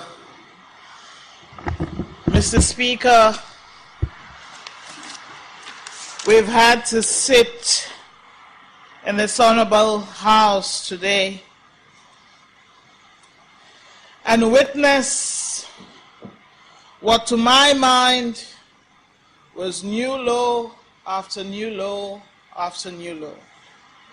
And I say this because whereas we understand that it is well within the purview of the members opposite to choose to do what they wish with respect to a motion of no confidence in our dear Prime Minister, we must never lose sight of the fact that this is the Honorable House, that we have a responsibility to conduct ourselves in a particular way, and especially knowing full well that our children, our young people are tuned in. And I therefore wish to raise and table my concern for what I have seen unfold here today. But that is not the reason that I have stood. I stand because I heard insinuations coming from members opposite as if to suggest that the Honorable Prime Minister is denying ministers and MPs the resources and the opportunity to fulfill their role as MP or as minister. And I'm compelled to stand and say that this is very far from the truth.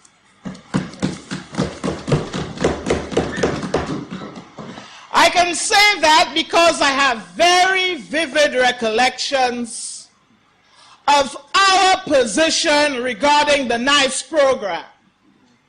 And in several different ways and in several places we said, it is one thing to create short-term employment, but what are you doing to enhance the employability of the workers when their contracts would have come to an end? And that is why only days ago we graduated a cohort of students from the hospitality program hosted by Monroe College in the South so that we can enhance the employability of our young people. And not only have we done so for them in the local jurisdiction, but their certification has international comparability, which means that they can also be employed outside of St. Lucia.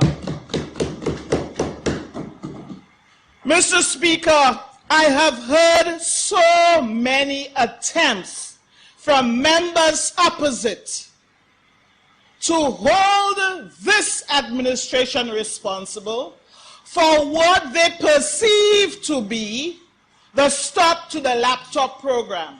I will say it again for those who perhaps have not heard it previously or perhaps fail to understand the government's posture with regard to e-education. That to equip students with the artifacts of technology, with laptops, without the accompanying and commensurate programming, does nothing more than to put a toy in their hands or a tool in their hands for which they cannot maximize the full utility of the machine. What has this Prime Minister done? He has seen to it that he has mobilized the resources, $9 million in total, to do what with? Not only to provide a particular form with laptops, but to ensure the conversion of many classrooms within schools into smart classrooms so that more children can benefit at the primary and secondary schools. That's why I'm compelled to stand. I'm compelled to stand here and pledge my support for him, because he also understands that to do so needs that policy has to be, or that activity has to be accompanied by a policy which yesterday I'm proud to say. Well, folks, that was the intro to Dr. Gail Rigobert's presentation in the House, and I'm just going to go forward just a little bit in her presentation so you can hear some more. Of 2016. We did the responsible thing. We sought to relocate them, and I engaged this same Prime Minister and said, let's put a plan together for Sir Arthur Lewis Community College. I'll tell you what the plan entails. You'll hear more of it during the budget debate. Already in the rollout of the plan, we've been able to rehabilitate at least 2 buildings, thanks to this Prime Minister.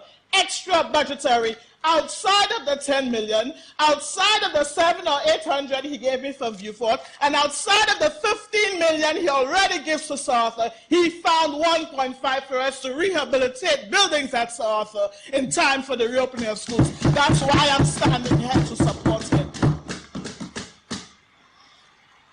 And it goes on. But poor fiscal management, eh? And I beg the indulgence of everyone. Squandering of money. I guess he squandered it on schools. And allow members opposite to give the impression that this Prime Minister does not care about the people of this country. Here is the evidence. And I'm only speaking about my ministry. Everybody else will speak about his or hers in turn.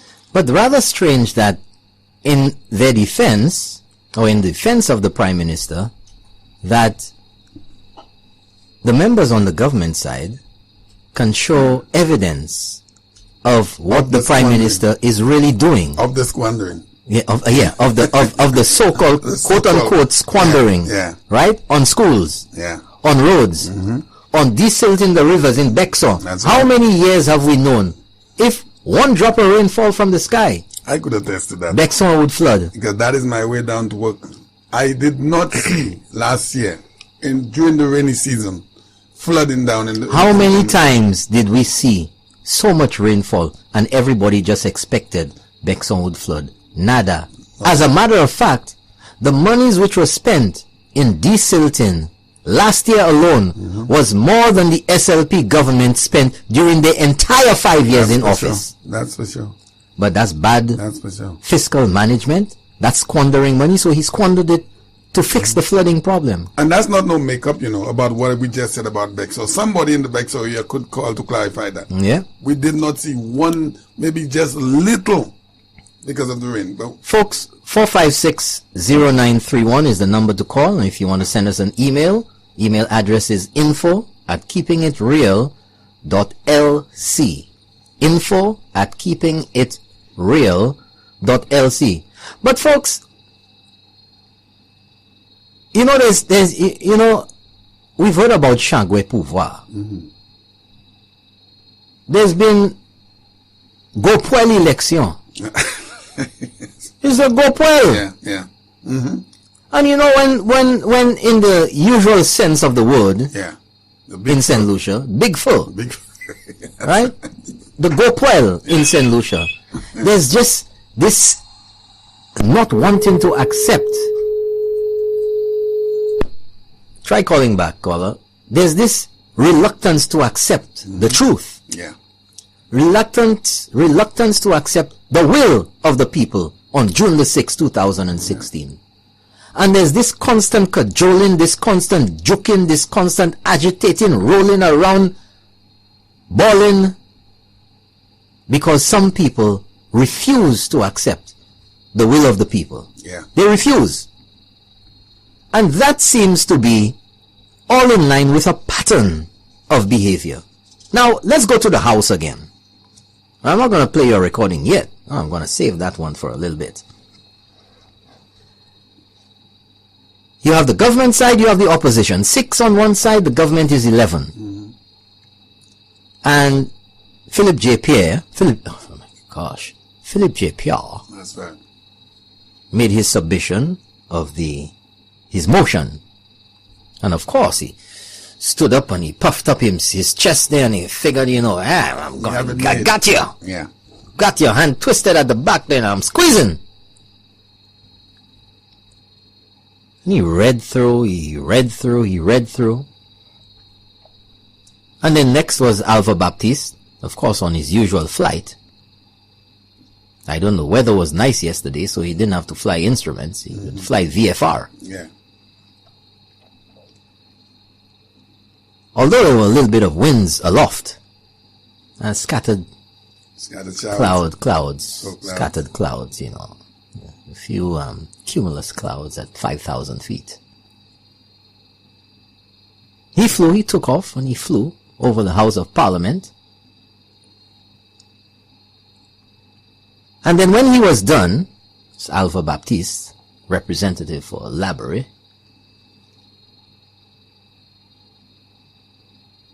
Castries Central representative Sarah Bober pressed and called for a vote, an end to the debate. Yeah. And the speaker ruled that, number one, the opposition objected, and the speaker ruled that he felt that their rights would have been infringed on if they didn't further continue on their side. Can I say something on that? I agreed with the speaker at the time. I agreed with the speaker. Because in my menu, you already had 2 or 3 speakers who had stood up to make their contribution and speak. There are 3 others. Why not let them speak? I mean, it wouldn't hurt too much. Well, it's not a matter of wouldn't hurt, but nevertheless, the speaker made his ruling. Yeah, exactly. Right? And for all intents and purposes, as far as I'm concerned, what the SLP submitted in that motion, Philip J. Pierre submitted, and the argument that he made, and the arguments that Alva Baptiste made, are all regurgitation of the same things that they've been saying since day one. Yep. The same things they have been saying that have been proven as unsubstantiated. The same things they've been saying that have been time and time again discounted, dispelled, and dismissed. It's the same thing they brought into the house, and I will give you my take on that. Yeah. That their own supporters had become despondent, and the SLP realized that with the tidal wave of development that's coming for the South and the rest of St. Lucia, that once these projects start hitting the ground, this is why, in my opinion, they became more and more desperate towards the latter part of last year. Yeah. Because the Prime Minister had stated from the get-go that it would take 2.5 to 3 years to begin to clean up the mess and to begin to get St. Lucia back on the right track. Fresh, yeah. So, I hardly believe, with all the statistics, the figures, the facts, the information, which is out there, the tourism numbers, the cruise ship passenger numbers, the hotel numbers, the economy numbers, the figures from the IMF and the World Bank, all of which, of course, the SLP disputes. I mean, ridiculously. But all of these, they dispute. If Alan Chastney says the wind is blowing right now, they say it's not blowing. Oh, yeah. Oh, yeah. That's for sure. Right? So, all of this is not anything new. It's not anything new. So, in the House now, they are presenting the same old babble that they've presented before. They had their march of shame. They made their noises. They had all types of operatives out there. They had the assault, if you will, and I use that word loosely, but the assault on, hold on a second here, let me just tell you, on the nurses, the operatives, fear factor. By the 15th of November, all nurses are gonna be fired. Your contract is gonna end. No spare partout, messieurs, bon Dieu. Christmas coming, we're gonna lose our job. Oh my God, oh my God, people are dying. Remember that? Oh yeah. Oh my God, people are dying. They'll call me, nurses call me up, certain friends I know, Champagne, why you all doing these things? But the question I have to ask, you see, over time, these stories had begun getting old, because each time it was ramping it up another level, because the old propaganda didn't work. Yeah. So now you remember VH and the nurses story. Every week it had a different twist. Yeah. It was a different twist. Yeah. That if you go there, you're gonna lose your job, but you have to resign first. Yeah. And when you go over there, you might not get your job. But if you stay at VH, there won't be jobs for you, so they'll fire you, and you won't get your pension. And oh my gosh, people are dying. You know, all of that nonsense. What's the date of today? Well, today is the 30th, isn't it? Of January, in a brand new year. Yeah. The March of Shame was September the 11th, right? Yeah. Ironically, the same day as the 9/11. 9/11. Yeah. But 3-4 months later, with all the dates that they were given and all the doom and gloom and fear tactics, any nurse fired? Not a single nurse. Anybody lose their job yet? No. Anybody sent home? Anybody's contract ended? Except for any contracts which they themselves, short-term contracts with nurses, for what, 3 months? 1 month contract? Who did that? But you see, again, Champagne, under them, it's okay. Yeah. It's okay. But if you continue the same policy which they implemented, you have a problem. Something's wrong about you. You the one who's doing this. May say, Zotki Fei, Zotki Kumase, you all started nice. And the intention of nice, and what it was designed to be on paper and otherwise, was not to go for more than 3 years. And the intention was that the people in nice would be employed for a year, so that people could move through that system and get some sort of experience in the field of whatever they were involved in.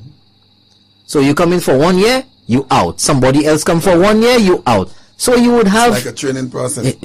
In and out, in and out. Yeah. You had a 1 year contract, but contracts for people kept being renewed. So in essence, they were defeating the purpose of the very program that they created. They were defeating that purpose, and then the program came to an end. Yeah. The 3 year or the contracts that the people were under came to an end. There is no requirement, there was none, for any contract to be renewed. Or to be continued after the 3 years. If you have a contract with government or whatever and it says 3 years, and it says that your contract ends at whatever year, what about the people on all of these boards or these statutory bodies? That's right. That are on contract? What about the people in the PSC that were appointed just before on the eve of elections? Many of their contracts are coming to an end soon. Yeah. Should they expect that at the end of their contracts that there is an automatic renewal? Exactly. No, there is not. Nope.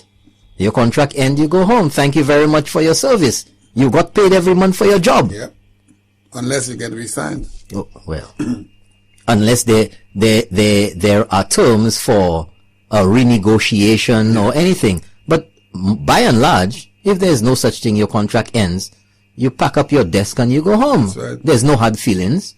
That's the terms of your contract. But these people would have you believe that these people are entitled to some sort of automatic renewal of their contract. Yeah, and then the UWP fired them, 900 people. That's what it sounds like. But their contracts ended, and they keep repeating this to people, repeating this, and it is not true. It is not true. But let's just take a break for a second, because I have some stuff coming up here to remind our listeners again about chemical. What do you want to say about chemical? Well, but hold on. You never used chemical fabric softener before. Oh yeah, that's the best. I use chemical. folks, listen to me, that's folks. The best. Listen to me, folks. I don't have to talk about chemical fabric softener again. Listen, and the amazing thing about that is when I went down there to collect the hampers, they're beautiful people, very nice, warm, friendly people. They gave me those 5 hampers. You weren't fresh with any of my girls down there. No. They were really nice ladies, and they said, they said, you don't mess around with anybody here because everyone here belongs to That's right. I'm a gentleman. I'm a gentleman. But folks, fabric softener, Chemical has a wide range of products, and they are sold on every major supermarket shelf, island-wide, and every small shop around the island. Boutique everywhere. That's right. That's right. Good stuff. Very That's good right. stuff. Folks, chemical bleach, chemical fabric softener, household bleach. You didn't talk about the white vinegar. We have not said anything. Come on. You're not cooking. The Christmas past, I suspect you must have messed up a few dishes there, and you're afraid of the vinegar. The white vinegar? White vinegar, absolutely. Yeah. Absolutely. Look, you see, Champagne, you're talking about girls, and somebody's sending me a message, your girls down there at Chemical, what about me? You see, you're creating problems around here. You're creating problems around here. But that's okay. That's okay. Disinfectant, dishwashing liquid, concrete cleaner, grill and oven cleaner. Champagne, come on. Chemical is just a clean your entire house and property kind of company. Yeah, and the great thing is they're a local company. A local company providing employment in the South. They've been down there how long? About 32 years, 32 years and going. Long time. Yeah, and they're positioned in the New Frontier. In the New Frontier. They're one of the companies that saw the benefit of being down there, and now that New Frontier is finally coming. The tidal wave, the tsunami of development that's coming to the South is not going to be held back. But, you know, we're always grateful to Chemical for sponsoring the show. They've been a loyal sponsor of Keeping It Real for a while now, since last year. And folks, our 1 year anniversary is coming up. It's coming up pretty soon. 1 year, we're going to have lots of things scheduled. It's not actually going to be Independence date. Yeah. It's going to be in June. That's right. Our first episode was June the 19th. Is that correct, Champagne? That is absolutely right. Right. We're going to have something. We're going to have a big bash. All sponsored by Chemical, I guess. Yeah. I'm sure they're listening. I'm sure they're listening. Yes, folks. So, getting back there, folks, a little bit. Getting back there, number to call 4560931, 4560931, and you can email us at info@keepingitreal.lc, and we have another email. Well, yeah, somebody asked a question here, but we're not even gonna ask that online, because we're not gonna give any publicity or any time to crazy individuals. Okay, caller, we appreciate the question, but I'm sure you know that I know that you know what we're talking about. Okay, thank you very much, caller, for that email. info@keepingitreal.lc, and if you want to call, of course, 4560931. Champagne, you put down the phone properly? Yeah, it is on. It is on. Okay. It is on. You know, we always seem to have some sort of issues with our phones up here. That's for sure. It's crazy. But anyway, folks, let me go back over here. And since elections, folks, there's been an assault on nurses. Fear, the fear factor. We have heard about firings of nice workers, unsubstantiated again. We have heard about threats of no peace. There'll be no peace. And the choice of words when you would expect the persons making those statements to be more diplomatic, to be more tempered, to understand the influence that they have and can have on the young minds of St. Lucians, the influence that they can have on the faithful followers, and of course the influence they can have on people who are a little, you know,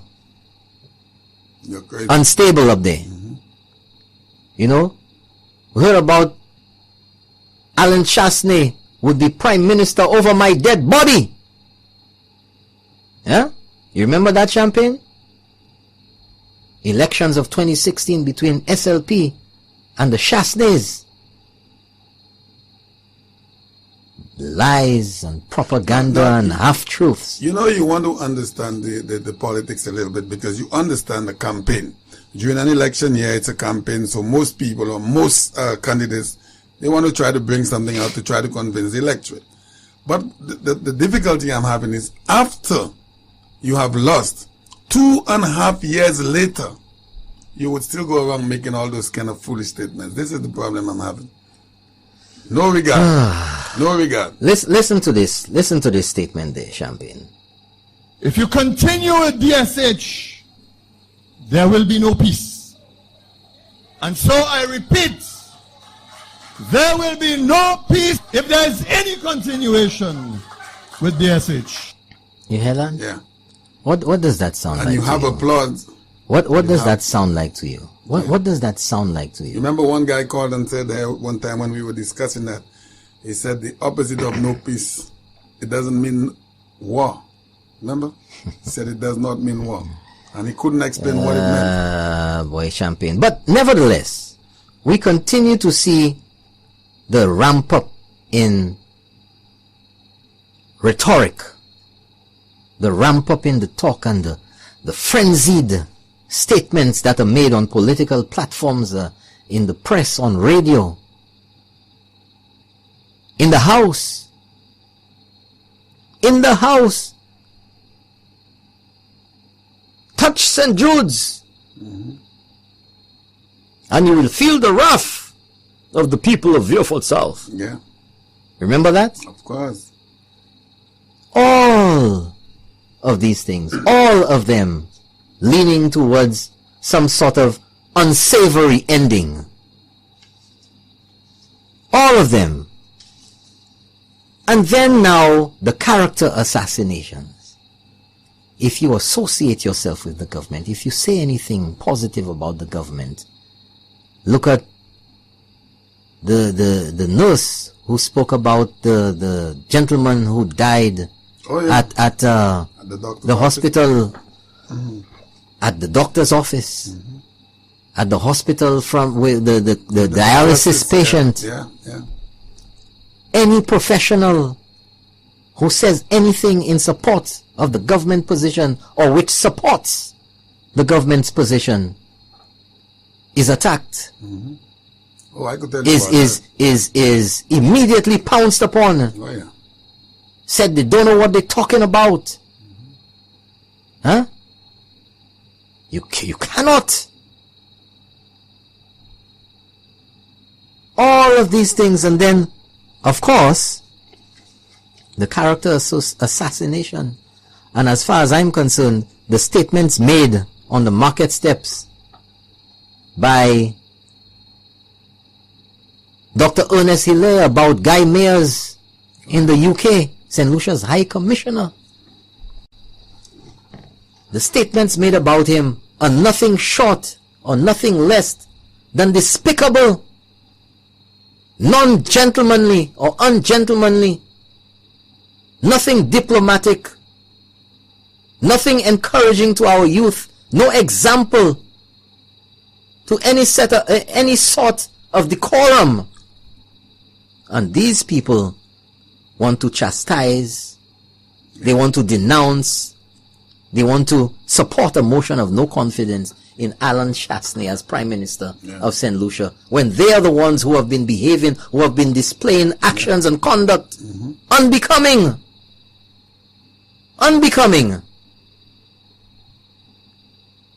Actions unbecoming. But yet still, the problem, you see again, Champagne, the problem is no problem under the SLP. Yeah, it's true. So they will find anything to associate. But you know, folks, I vowed that any opportunity that I got, I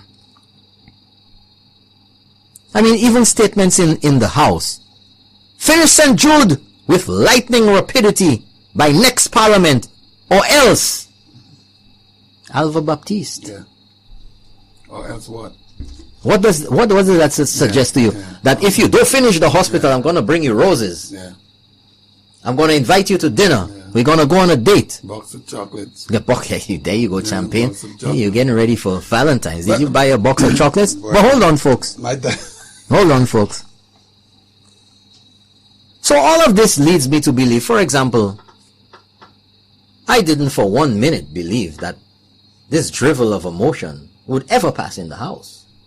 Yeah, we said it last year. We said so. Yeah. Right? It would get a parliamentary lullaby. Yeah, we said that. So the question to ask then is, if you certainly don't have the numbers, and there certainly is no indication, as clearly indicated yesterday, and the member of the opposition, the leader of the opposition, Philip J. Pierre, who, after the vote was cast, immediately asked for a division, which means that let's see how each person voted. So Philip J. Pierre, member for Castries Heath, how you vote? Aye. No. Aye. Dr. Kenny Anthony? Aye. Dr. Gail Rigobert? No. And you record how each member voted. And all the innuendo and all the baloney that was put out there about how certain members were going to cross over and all of that nonsense. Yeah. It showed the division that all members on the government side voted no in support of the Prime Minister, and all members on the opposition voted yes for the motion. Yeah. Right? And as almost everybody out there, unless you been smoking some kind of funny grass, did not expect, I didn't expect, them to ever win. I didn't know they would win. Right? So, knowing all of this, and I'm quite certain that they know that nobody was on their side from the government. They know that. Let's get real. Keep it real around here. So, the question is, what were they aiming to accomplish? That is the big question. That's the fundamental. Right? Because everything that they're saying here has been said already. It's been dismissed already. Yep. Evidence has been presented to show that it is not accurate. That's right. So you're left to wonder, why? To put it on the record? Absolutely. To get it on the record. But what else? Well, because the supporters and persons out there, they are beginning to realize that they're full of hot air. They're dying. And I said that on Monday right? night. So it is meant, it is intended as another hope. You know, keep stringing them along, you know, keep you holding on. Yeah, boy, we have a chance. That's right. We're coming. That's right. Yeah, let's go. Let's keep our supporters. It's what you call the old carrot in front of the donkey trick. You know, you want your donkey to move and it ain't moving, so and you just put a carrot hanging on a stick in front of it, and the donkey keeps walking trying to get to the carrot, but the carrot's moving with it. That's right. That's what's going on there. All this was. Right? But also, I've been saying that. But also, for St. Lucian consumption, this has, all what they've presented here has practically been kicked out of the park already. The evidence is there. The evidence has been presented. So, the next logical conclusion is to who is this being intended? Who is this being pushed out for? The region? Internationally? Because I guarantee you yesterday, all news agencies around the world were watching what was happening in the house there in St. Lucia. Just as we were all watching what was happening in St. Kitts and what was happening in Guyana. I'm sure almost every St. Lucian who has an internet connection on their phone or at home saw the vote in Guyana. Yeah. Right? And in England. And let me ask the question. On watching what transpired in Guyana, or watching what transpired in the UK, Brexit, the no confidence vote, what were your impressions? What is the discussion now about the UK and Brexit? Because we don't live there. No. But people are very vocal. What is your impression about what's happening in the US with Donald Trump? You don't live there, but you see what's happening in the House. You see what has happened with the government shutdown. You see what happens at State of the Union address. St. Lucians have a very strong opinion about what happened in Guyana. Yeah. What's wrong with you, man? Change your vote, change it. We all saw that. Almost know what was said there word for word. Yeah. How many people out there know that the guy is in Canada now? Yeah. How many people know that there are allegations that the Canadian High Commissioner or whoever it is representing the Canadians over there supposedly accompanied him, gave him safe passage to the airport to get out of there the next day? You feel that they're not watching St. Lucia? You feel that the world isn't, CNN is not watching? You think ABC is not watching? News is business. News is money. To break the news first. Fall of the Prime Minister. Government in chaos. Yeah. Members cross over to the other side. That's right. And you didn't get that. It didn't happen. But I am putting it to you that the intention is to send a message to investors and others out there. That's it. That's it. If someone says that I'm going to write to all investors and tell them not to invest in St. Lucia, if you see a pattern of behavior of these types of statements and actions, deliberate, what are you going to conclude? that it's a pattern of behavior.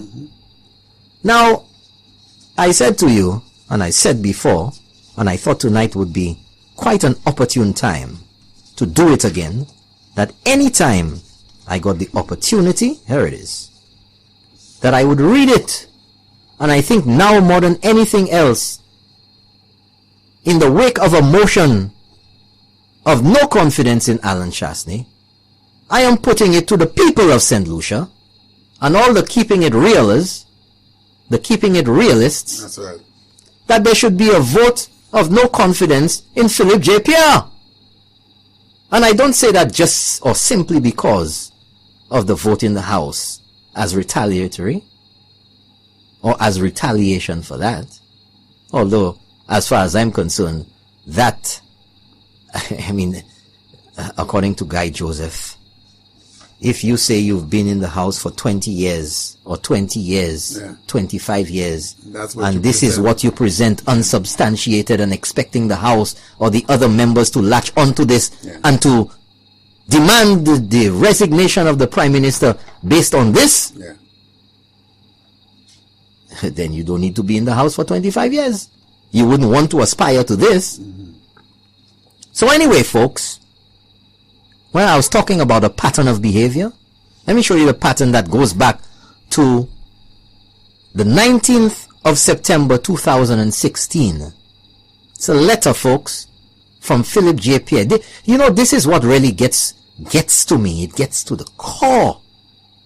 And those of you who have not heard this before, please pay attention. It's from the office of the leader of the opposition. Okay? And it's addressed to Honorable Alan M. Chastney, Prime Minister, blah, blah, blah.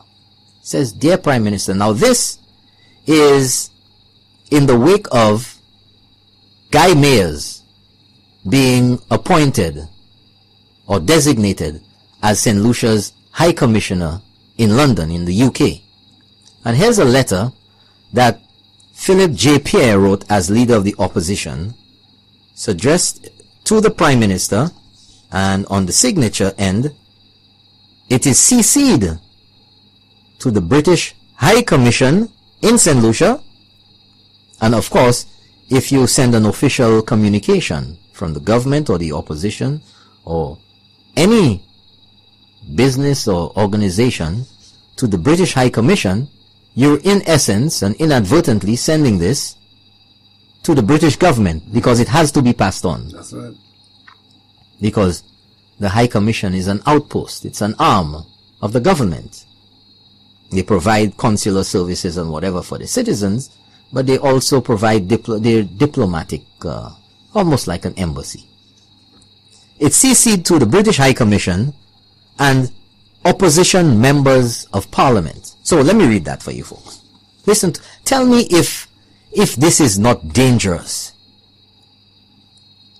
I write to inform you in my capacity as leader of the opposition on the position of the St. Lucia Labour Party. It didn't say Philip J. Pierre. It says the position of the St. Lucia Labour Party, which leads me to believe there was discussion and consultation among themselves for this, and that collectively they decided that this letter and the contents of this letter was appropriate to send to the Prime Minister, which I believe is just a ploy. It's a formality. I think the intended target of this letter was the British government. Without a doubt. Right? Okay. I write to inform you in my capacity as leader of the opposition on the position of the St. Lucia Labour Party on the appointment of Mr. Guy Mayers to the post of the High Commissioner of St. Lucia to the United Kingdom of Great Britain and Northern Ireland. It is the concern of the opposition that Mr. Mayers, who served as Minister of National Security in 2011 by virtue of that role, was central to the government's policy at that time, which led to the alleged killing of 12 persons during an operation called Operation Restore Confidence. Consequently, there was strong condemnation from the United States government and other friendly governments. This led to a CARICOM-led investigation and submission of the well-known Impacts Report.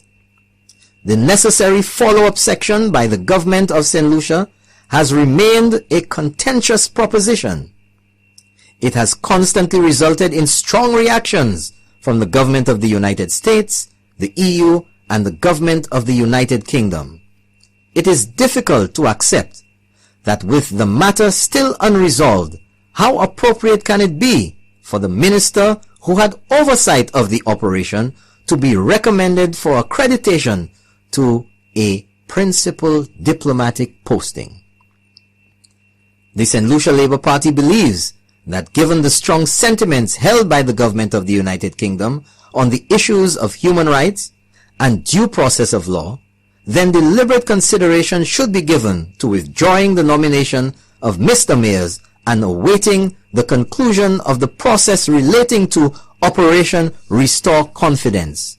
I wish to assure you of my highest consideration. Upon peace consideration, you're filing a vote of no confidence. There's no consideration, but nevertheless,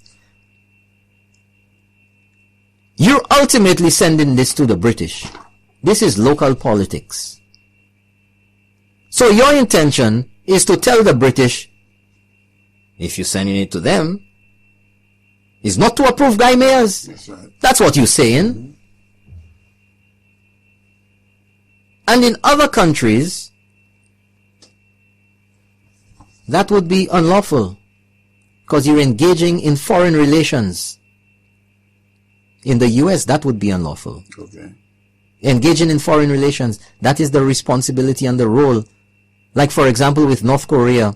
Remember some time ago, during Obama's time or whatever, they called for, what's his name? That basketball player who went to North Korea. Dennis Rodman. Engaging in foreign relations without authority. That's right. So now, the St. Lucia Labour Party, or the opposition, is engaging the British. And for all intents and purposes, the wording of this letter is saying, you should not accept Guy Mayers as St. Lucia's High Commissioner in London. Good night, you're on the air. Let's keep it real. Good evening, sir. How are you? Good evening. Good evening, sir. Good evening, Champagne. Good evening, Mr. Robert. Good night. I'm sorry I couldn't join you all tonight. I just came back from a meeting at Babono. Okay. We had a Babono branch meeting. So, Oh, Babono. Good night to our people in Babono. okay, good. And Balata. Mm-hmm. Right. But to let you all know that there'll be a memorial service and a requiem mass for the post-mortem of the leader of the opposition on Monday night on Reflections. Let me tell you something. You have people listening and think of who died. No. Because after Honorable Guy Joseph was finished with the leader of the opposition, I won't call his name, there's really no leader of the opposition. That position has been demolished. Okay. So we have to wait for all the family to come in from abroad. And, all the preparations made, the leaflets made. Yeah. And we will have the post-mortem and the requiem mass on Monday night on Reflections. And the church the service is going to be held at the church. The service will be held on 93.1 live from 8 o'clock on Monday night. All right. Great information. Last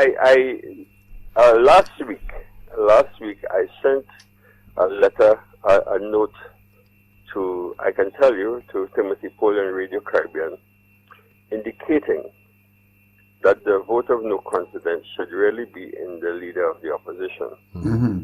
But he didn't read the article, but that's a statement of fact. So I just want to let you guys know that I couldn't hear what you all talk about tonight. So I was as I said, I just came back from another meeting. Yeah. But on Monday night, we'll have the post-mortem, and they have to look for a new leader of the opposition, because what has transpired, as everyone knows by now, worldwide known, that it's a real shame to have what transpired there in the House on Tuesday, yesterday, for a leader of the opposition to allow himself to be so shredded. Like when you finish a sheet of paper, you put it to a grill, you shred it. And I think that was an action that was portrayed by the people that were sitting right around him. Well, the man said on the news tonight that he didn't win the battle, but he won the war. Well, you see, there's a lot that you can imagine when you're in a seat like that you wait 25 years to get in that position, and now you get in that position. Have you ever wondered? That's a lot. But I don't know. Uncle Ellis. I don't know how he won when, after the division, immediately the results were brought to the speaker. He grabbed his patchy and he ran out. Yeah. Well, this. I don't know if that is victory behavior, and all his colleagues remained. No, well, Mr. Norbert, let me tell you something. I don't want to take. I know it's your show, and no, we have time. To be honest with you, I knew in my heart that they knew that they wouldn't win. They knew that. What they wanted was some free airtime. Yes. And they wanted to regurgitate. That's right. You know, sometimes when you have so much and you eat so much that your belly starts to hurt you, the only thing you can do is to get something to get it out. Yeah. And that's what I think they did. And you know, the common collective former leader of the opposition allowed the outriders to go and get themselves trapped in a situation, and then came back at the 10th hour trying to squeeze himself into make-believe that he's part of the gang. But it was so unfortunate that poor Philip J. Pierre, who boasts of 25 years in that, next to, you know, I also said, you know, and again, a lot of things come to mind. That's why I say I want to leave it to the postmortem. Yeah. You know, when you look at a man like Dr. Kenny Anthony, who had a deputy for so long and would not even take the opportunity to sit next to him. These are obvious signs that you saw. He obviously that he wanted Philip J. Pierre to crucify himself. You know, lots of people have said that, you know, that he was left out there, his last big hurrah. You see, I mean, we must honor at the same time and appreciate the value of the people on the UWP, where you had Honorable Stevenson King sitting next to, with all what has happened in the UWP. Honorable Stevenson King sits next to the Prime Minister all the time to give him some support. More advice, and so on. exactly. You mean to tell me this is team the effort. first opportunity that Philip J. Pierre had to sit in the opposition? Dr. Kenny Anthony couldn't coax Alva Baptiste to move one step down and sit. You know, I never quite thought about it like that, but that's he sit seriously almost at the extreme to end, show that when that's right. When Philip J. Pierre fall in the trap, his hand will get squeezed. But then maybe again the others, by his sitting so far away, may think of Dr. Kenny Anthony as being toxic to Philip J. Pierre, and by association. But with so many years of association there, I don't think that you can disassociate yourself with it from him at all. No, man. Listen, if you see him, Dr. Kenny Anthony was very calm, smooth, and said, you go there, man. WPC. See for yourself. WPC. Get rid of him one time. See for yourself. You know, it has put Philip J. Pierre in a mess. And, you know, I always talk about Robert Stanfield. You might have heard me say on previous shows, there's a gentleman who was called Robert Stanfield. His name was Robert Stanfield. He was a person who was the opposition leader to Pierre Elliott Trudeau many years ago in Canada. And I always said that Robert Stanfield would never be Prime Minister. And I put Robert Stanfield I put Philip J. Pierre in a similar situation to Robert Stanfield. You know one of the reasons why I never you know Philip J. Pierre's mistake? He did not challenge Kenny Anthony when they had elections in their party. Well, there should have been a challenge. And that's because, you see, the type of person Dr. Kenny Anthony is vis-a-vis how he handled himself in the party. Nobody can challenge him. Well, that's probably how they have it set up. He even told them at one point in time when there was some subject, don't open your mouth and say anything. Yeah, but he kept Grindberg. Well, there's so much to talk about. That's exactly. But you know, I never really felt, I don't want to use the word sorry for these guys because of what transpired yesterday. These guys are deserving what happened to them yesterday because they have done so much wicked to this country in regards to putting out information out there that is really, really fearful. People are listening to those things and they're saying, boy, what's going to happen tomorrow? You have people on edge just waiting to find out what's going to happen tomorrow with the government or with St. Lucia, and for no reason. No reason.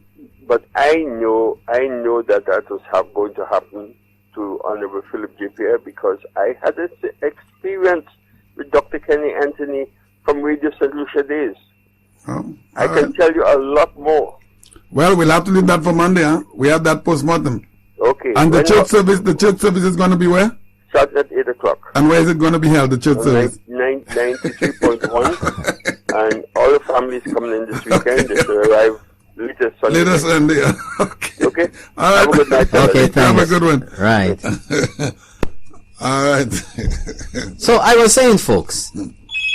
Oh, we have another call. Good night. You're on the air. Let's keep it real. Hello, good night. Good night, Good sir. night, sir. Good night, Mr. Champagne and your colleague inside here. Yes, It was sir. a very Good night. good thing to hear from Mr. Ellis on the outside. Yeah. It's so brilliant. I think St. Lucians have learned their lesson.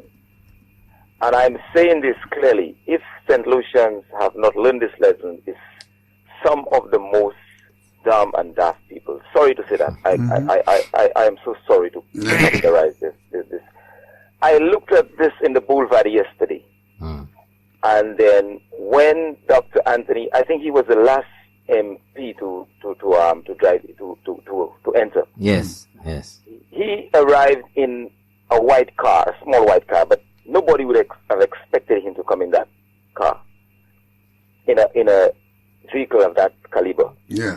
To me, you would have seen him in a bigger vehicle, and then from the first approach, you would know that's Dr. Anthony and so on. Right. His supporters were on the right side when you're coming down from the cathedral. Right. In the Constitution Park. In the Constitution Park. By the tent, Right in front of Sir John's monument. Right. There was a tent placed there. Yes. I guess it was for the supporters. I don't know. Well, I guess, yeah. Yeah, but for the weather. Yeah. But literally, the red side dominated that side of the Right. the tent. And the yellow was in the boulevard side. And on the no shelter. Yeah. They were in the sun. Yeah. Actually, but the trees were shading them. But That's as the right. sun went up, it moved on the Voyager side. That's right.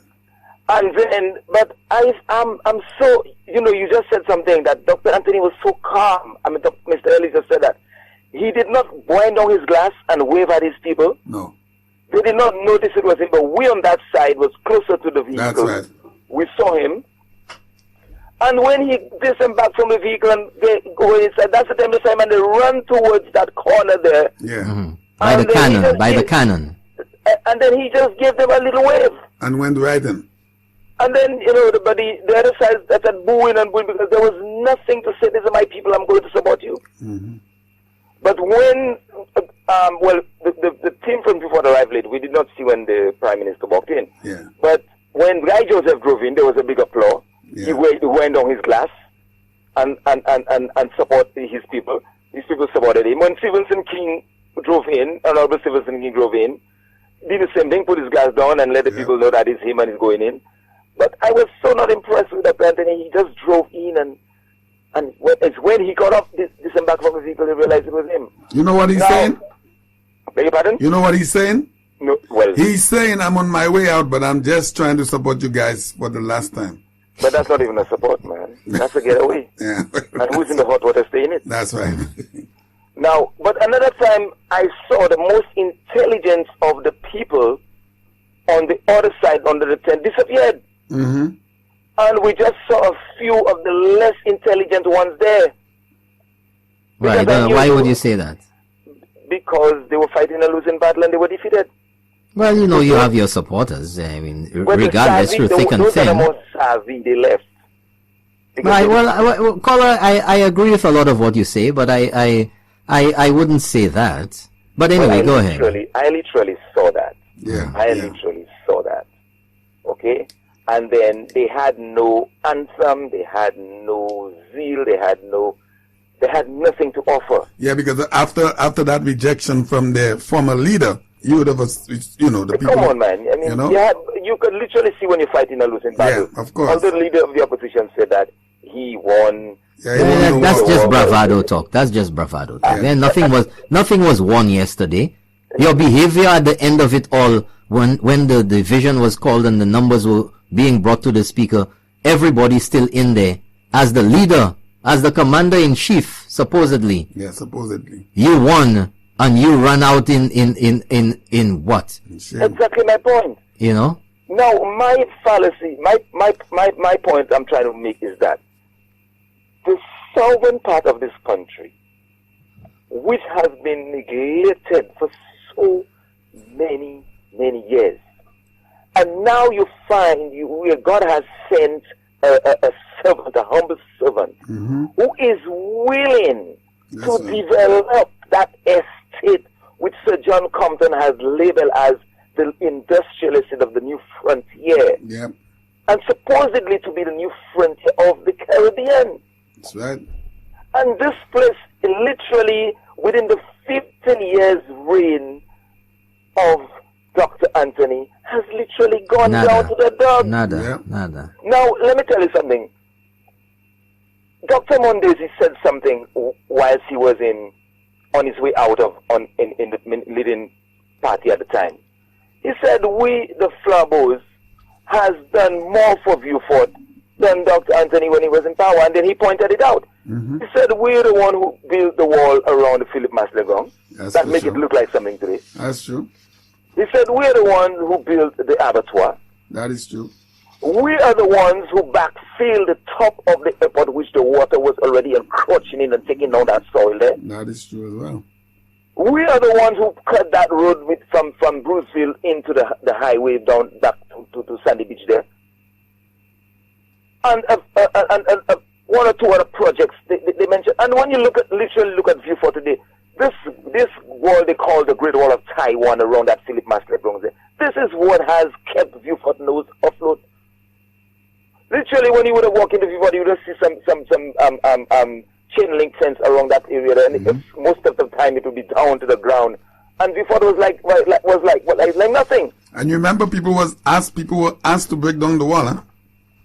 But that's the Great Wall of Taiwan they call it. Yeah. Now you get a humble servant in this era, this 20th century, wanting to develop this part of. Let me tell you something. When you never go up, you should take a drive up Mola Street one of these days and look at the landscape. Oh my goodness! Into Viewfort. Oh boy! I am telling you, we have Soufrière, we have the Piton, but Viewfort is one of the most beautiful. Of course, I've said that several times. St. Lucia. I've said that several times. And when you have a place like that, going down and down instead of rising up, what are we doing with this kind of leadership? Yeah, you see what's happening there in the last 2 weeks? Viewfort has been the hiding place for terror.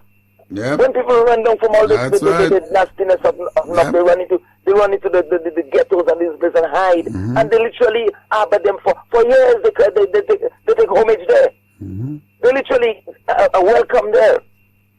So you find that listen. There was a town hall meeting in Viewfort tonight. Today, yeah.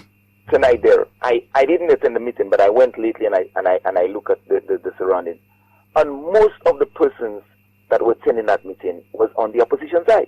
Okay. They wanted to know what is going to happen, but they already know what is in the pipeline. Yeah. Okay, so you have 1 more minute, please. 1 more minute. But you know what? Yes. I'm going to give somebody else a break because there's too much to be said. Okay, good. Well, you must call on the next show. We're going to touch down on Viewfort. Okay, thank you very much. Thanks a lot. Have a good night, my brother. Thank you. Have a good night. Thank you very much for keeping it real. So, folks, I was on here with this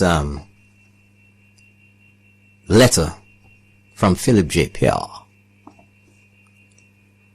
And as far as I'm concerned, the intention of this letter was nothing other than to sabotage the appointment of Guy Mayers as St. Lucia's High Commissioner to the UK. An issue which is local, although it has gotten a lot of international attention. Nothing has been proven. No one has been found guilty. Guy Mayers was the Minister of National Security. He was not responsible for operations or the implementation. The police or the government or the Prime Minister gave a directive to deal with the crime situation in St. Lucia. The government did not come up with the name. The government did not dictate to the police what to do. That's on the information that's out there. As a matter of fact, the speech that Stephenson King gave on that day in 10 is very clear. It's not ambiguous, and it is dated Sunday the 30th of May 2010, and it is very clear. And if I could get the paragraph here for you, and I will let you hear exactly what then Prime Minister Stephenson King said. He said nothing about Operation Restore Confidence or that the police are to go out and do anything of the sort. He put the responsibility in the hands of the police to organize and to implement the measures necessary. He didn't say go kill anyone or anything of the sort. The record is there. The video is there too. But anyway,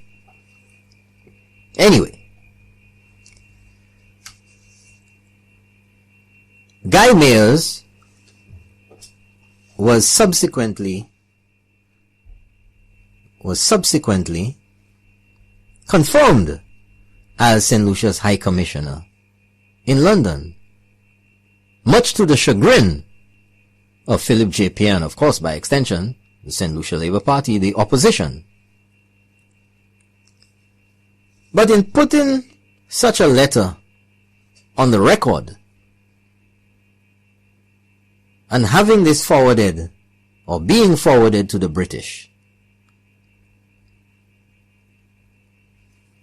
the British looked at this and, knowing all what they know, and contrary to what Philip J. Pierre was expecting, they confirmed Guy Mayers.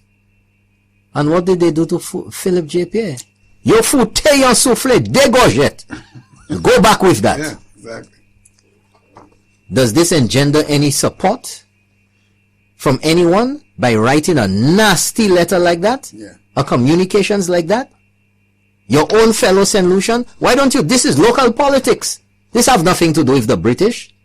So in essence, you practically saying that Guy Mayers is somehow guilty of something. Yeah, that's what you're saying. That's the impression that you get from this, that somehow Guy Mayers is, don't confirm him. No. Let's wait until, because he's involved in something.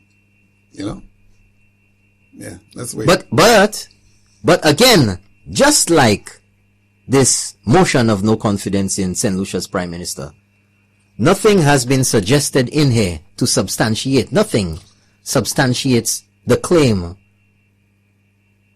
Nothing. Only because.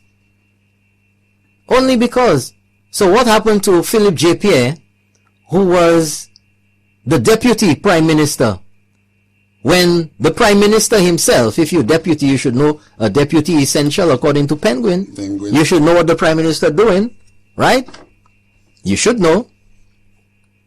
When the Prime Minister sealed the deal with Greinberg or Rochamel. Oh, you wouldn't know that. No, how you mean? But he's the deputy. He was the deputy. Well, he's supposed to be the deputy. But if Guy Mayers is so responsible for this, Philip J. Pierre as the deputy institutes and supports everything that the Prime Minister does. He's the second in command. Well, Second in command doesn't necessarily know everything that's going on, because we hear about Grand But hold on. In a properly functioning government, cabinet is supposed to be informed and make decisions such as these. And you know about Grand Book, cabinet knew nothing. That's what is said out there. The Governor General knew nothing as well. So. Well, what are you saying, that the St. Lucia Labour Party did not adhere to the proper practices of government? Obviously. Very obvious. I don't believe that. Well, I cannot believe that. Well, I cannot believe that the government did not. The Prime Minister acted on his own. I didn't say it. I'm bewildered. I mean, government is supposed to operate properly. Okay. A constitutional lawyer, people say, and a man steeped in the experience and the nuances of government for such a period of time, having been the representative for Vieux-Fort South. You never heard that, man? No. The Governor General didn't know. I don't. If the Governor General didn't know, Dame Paulette Louise didn't know. Didn't know anything. The Prime Minister did not accord the Governor General the appropriate and relevant rights and requirements under the law. Okay. To inform her and to seek approval. That's right. Or obtain the approval and the seal of the Governor General in. To the Granbury affair. You kidding me? Oh boy. Champagne, come on. You know, I have so much respect for you in regards to information, and it looked like you missed this one. Looks like you missed this Champagne, one. it's late and you're playing with me. I was up late last night and I'm up late tonight. You have any thing on the contribution made by the member for Vieux-Fort North? Because I heard he said something regarding Tululu, and that I've never in my life heard. Listen to me. So much crap. No, seriously. Listen to me. No. I've heard people today in awe at this nonsense, and it's the same nonsense that people talking that he has been at the forefront of. Oh, our patrimony and this Beatties. You know, I'm not the guy. As if we're supposed to remain in the Stone Age forever. That's what I was saying yesterday. I am saying, but wait a minute. When are we going to move? The man said that no development. He wants his children to know Tululu and what was the other thing? Gaguj or whatever it is. Listen to me. Zagaya is another kind of crap that runs on the beach as well. Listen to me. Tululu, I've grown up on the beach. I used to be a beach bum on Redwood Beach before it became crowded as it is. Of course. VG Beach. We all did that. Right? We all did. And I was in the house. Tululu. I don't even know what Zaguye or Zagaya is another kind of crap. Last night immediately I heard, I said, what is a Zagaya? But hold on. You're telling me, number one, Zagaya and Zaguye and Tululu, they're not endangered in St. Lucia. No. Right. You're telling me that because Moses Jean-Baptiste grew up with Zagaya and Tululu, that's what the kids today, that his children should that St. Lucia's development should be stymied and should be retarded because he wants his children. Well, go and buy some land and live it there for them put Tululu and Zagaya on it. But listen to me. You telling me that because you experienced that nothing should happen. 50 years later. 50 years later, you want the area to remain as is so your kids could run after Tululu. But let me tell you something. Let me tell you something, Champagne and listeners, folks out there. God. Sanssouci in Castries, where you see all of these houses there, used to be a swamp. And there's lots of creatures, animals, insects, whatever, which were endemic or which were localized in that area. You telling me that someone there should say, well, you know what, I want my children to grow up with all of these little turtles or whatever they were. I don't know, whatever is in the swamp. Because I experienced it, then it should be there. And that is your argument that there should be no development? Could you imagine? I mean, what absolute nonsense. Could you imagine? But I go on to say, the time we grew up, back in the 60s and 70s, and we were running around these Tululus and Zagaya, at the time we didn't know any better. We killed those creatures. Today, the kids today would see these creatures passing and don't be bothered with them. They do not care. That is not their era. But hold on. you see, again, we're still missing, or many people have missed, a significant part of what Moses Jean-Baptiste said. You have to pay attention and get the root behind where all of this is coming from and how it works in concert with the whole attitude, the demeanor, the modus operandi of the SLP. And it is simply that what we say has to be. And what you say does not matter. When we were in government, we did this and we did that, and it was okay. And that's what's you come into office now and you do the very same thing, there's a problem. Exactly. That's this guy's mindset. Dolphin Park being discussed. Problem, Alan Chastney. Dolphin Park being discussed for ancillary Hans Jambet. No problem. No problem. You see? Moses Jean-Baptiste decides single-handedly that, you know what, because I saw Zaguia, what was it? Zagaya on the beach there, that nothing should happen there because I want my children to see the same thing. 50 years later. Listen, when I heard that, I know this guy have said stuff before that it's really ridiculous. Yesterday took the cake.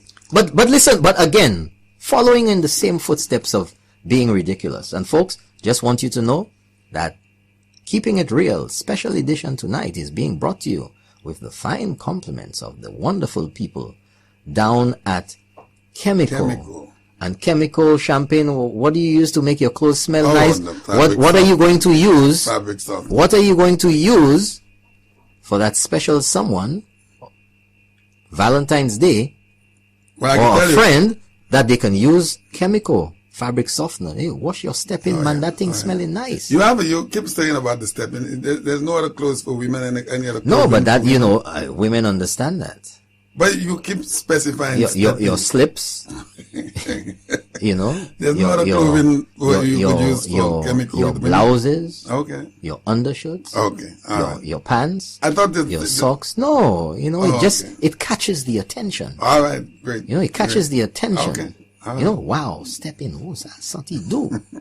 Come on. No, it's a very good product. It's very, very nice. Absolutely. Really Chemical has been around for quite a while. In fact, at least 32 years in the South, employ quite a number of people down there. They've been in the New Frontier for a while, for the longest while. And Chemical, folks, is your friendly. Chemical is your friendly St. Lucian company, which provides all your cleaning supplies for the home, for outside your home, for laundry, the garage, for even cooking white vinegar champagne. Vinegar. That's right. And Chemical products are available at all shops and supermarkets around St. Lucia. Chemical bleach, pour faire chimizo blanc, blanc or lait coco. Right. Chemical produces dishwashing liquid, fabric softener. My favorite product from Chemical, folks. I'll tell you a secret. Get some Chemical fabric softener. That's right. Don't talk too loud, Champagne. Yeah, that's right. The next program we have, you need to find a clip on that Tululu stuff. So St. Lucian, those who missed it, to have the nonsense. Mr. Speaker, we do not want any high-rise building on our beaches. Because we, oh my goodness! I tell you, but what does high-rise building have to do with Tululu? The reason for saying that is because they saw a concept drawing. Let's go. Good night. You're on the air. Let's keep it real. Yes. Good night. I'm there listening, and it's very interesting so far. Good night, sir. Yeah. I expect you to be hearing me, of course. Yes, we hear you loud and clear. Right. I'm worried, although I'm not on their side, on the winning side. But I'm very worried for them fellas. I'm wondering, how do they expect to win the upcoming elections when, we've had the fiasco that happened yesterday. Yes? Kwala, you put it quite right. It was a disaster.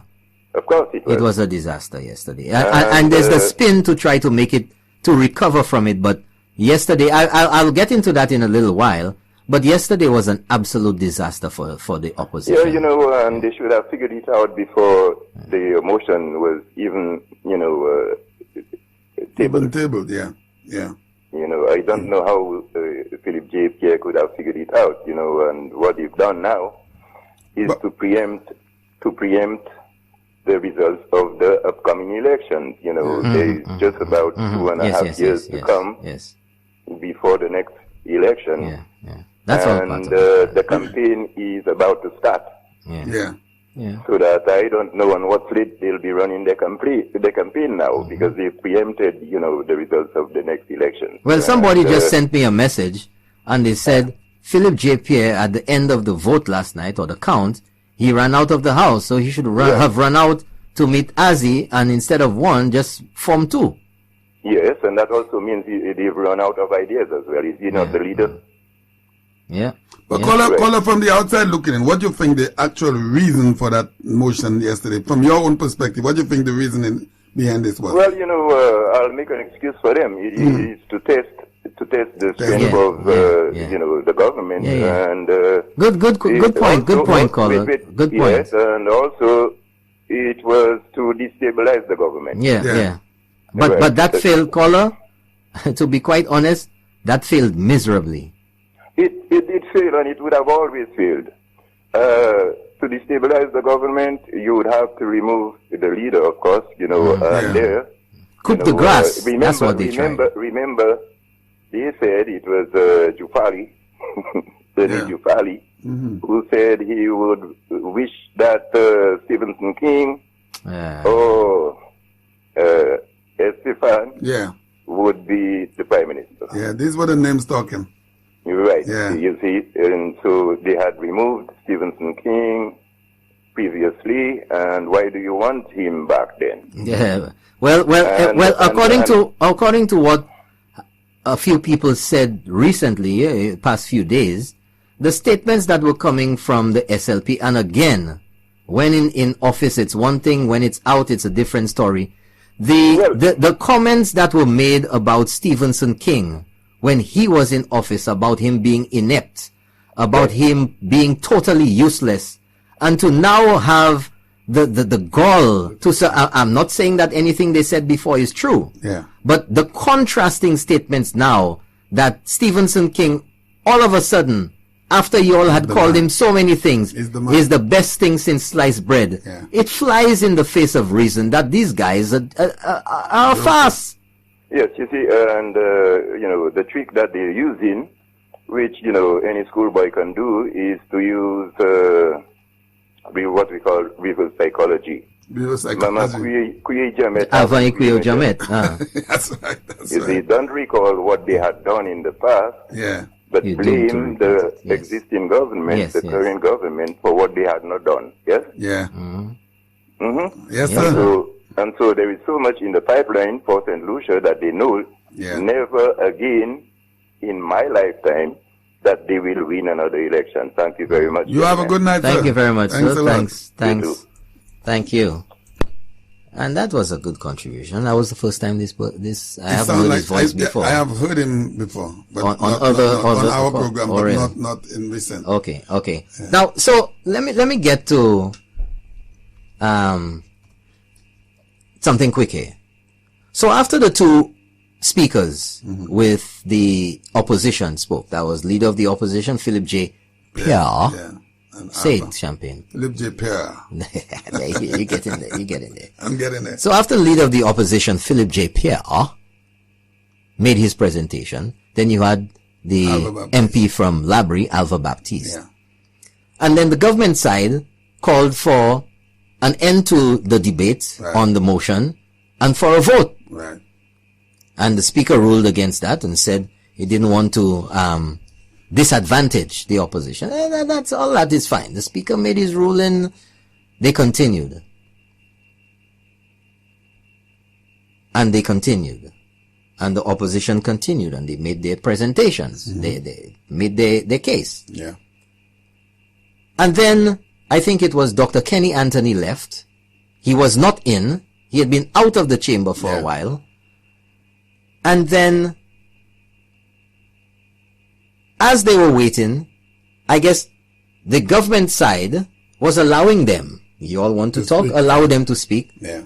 I think the SLP then realized that the government was awaiting all of them to speak. And they intended then now to try to reverse to turn the tables with exactly what the government tried to do by calling for a vote, by Philip JPS standing and calling for an end to the debate. Catch them off guard. Yeah. So now you would have on the record all the statements made by the opposition, and the government would be caught flat-footed. Right? The government would be caught flat-footed, and they would have succeeded in pushing the motion. But it was ill-conceived, and it was not well thought out, because the opposition did not and does not have the numbers to win against the government. There's 6, the government has 11. So that failed. Right? That failed. But it speaks to something else. Again, the same pattern of behavior, Champagne and folks listening out there. It speaks to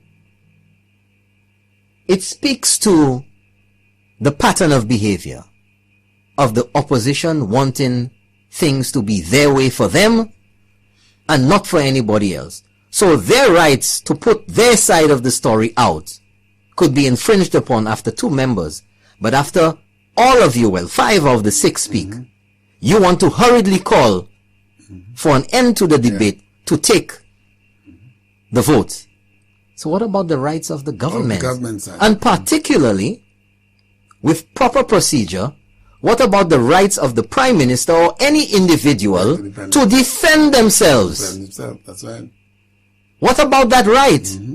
You concerned about your right to make a case, which you got you eventually got the opportunity and you presented no credible evidence. None at all. But the person who you're making that charge against, a motion of no confidence. He's not allowed to say anything. The person who you're requesting that if this motion passes would have to resign as Prime Minister. You don't want to afford them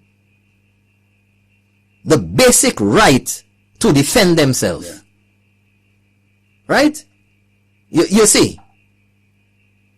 So it can only work one way for them. One way. And that is why I will continue to say, it is Shagwe pouvoir, and it is Gopwell. Elections Gopwell. Gopwell. And I characterized this motion in the House yesterday as a papi show motion. If you want to do it right, and accord people the same courtesies, the same rights, the same leeway as you want. As you. Yeah. But you know this is what continues to be the modus operandi, and it continues to be the modus operandi, and continues to be. But I have here, folks, I have here, let me just get it, because I want to read it before we end tonight. Because it's a little thing.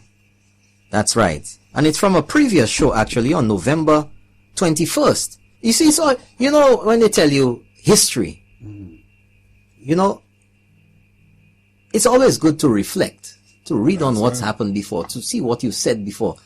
And it's important, too, for the opposition. It's almost as if they just dropped out of the sky from some strange planet, and they gave them the post of opposition, SLP, and they don't know what they said before. Yeah, never been in government, nothing. And the irony of it all is that almost everything they oppose on the government side is what they failed to do themselves. In a much longer period, the election period in St. Lucia is for 5 years, a term of 5 years.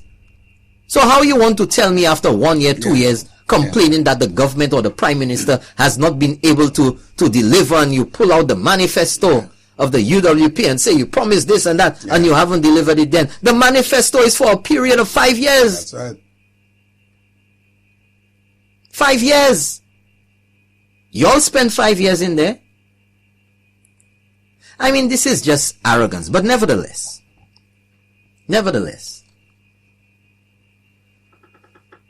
November the 21st, 2018, in Keeping It Real, show number 22 in the first season, 22, was the show entitled The Arrogance Continues.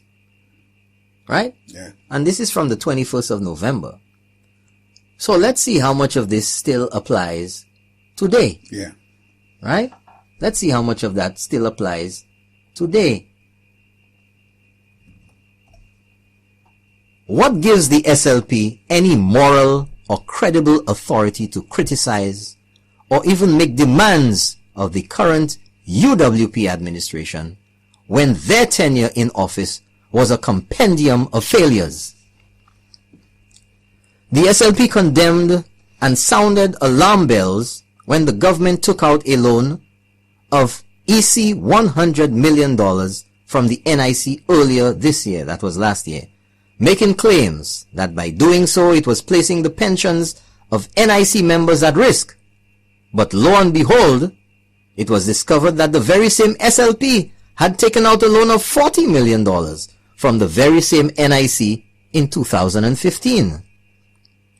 The SLP condemns the UWP for a proposed dolphin park at Pigeon Point, even though the proposal had never been brought to cabinet and the UWP administration had never made any decision about it. Yet, again, lo and behold, it was discovered that the very same SLP administration had approved concessions for sandals in November of 2015, just 7 months before the June 2016 elections, and included in these concessions, and I quote, development of a dolphin recreational facility, unquote. That was in November 2015, 7 months before elections, to sandals. It is there, it's on the record. I challenge anyone to dispute that, Champagne.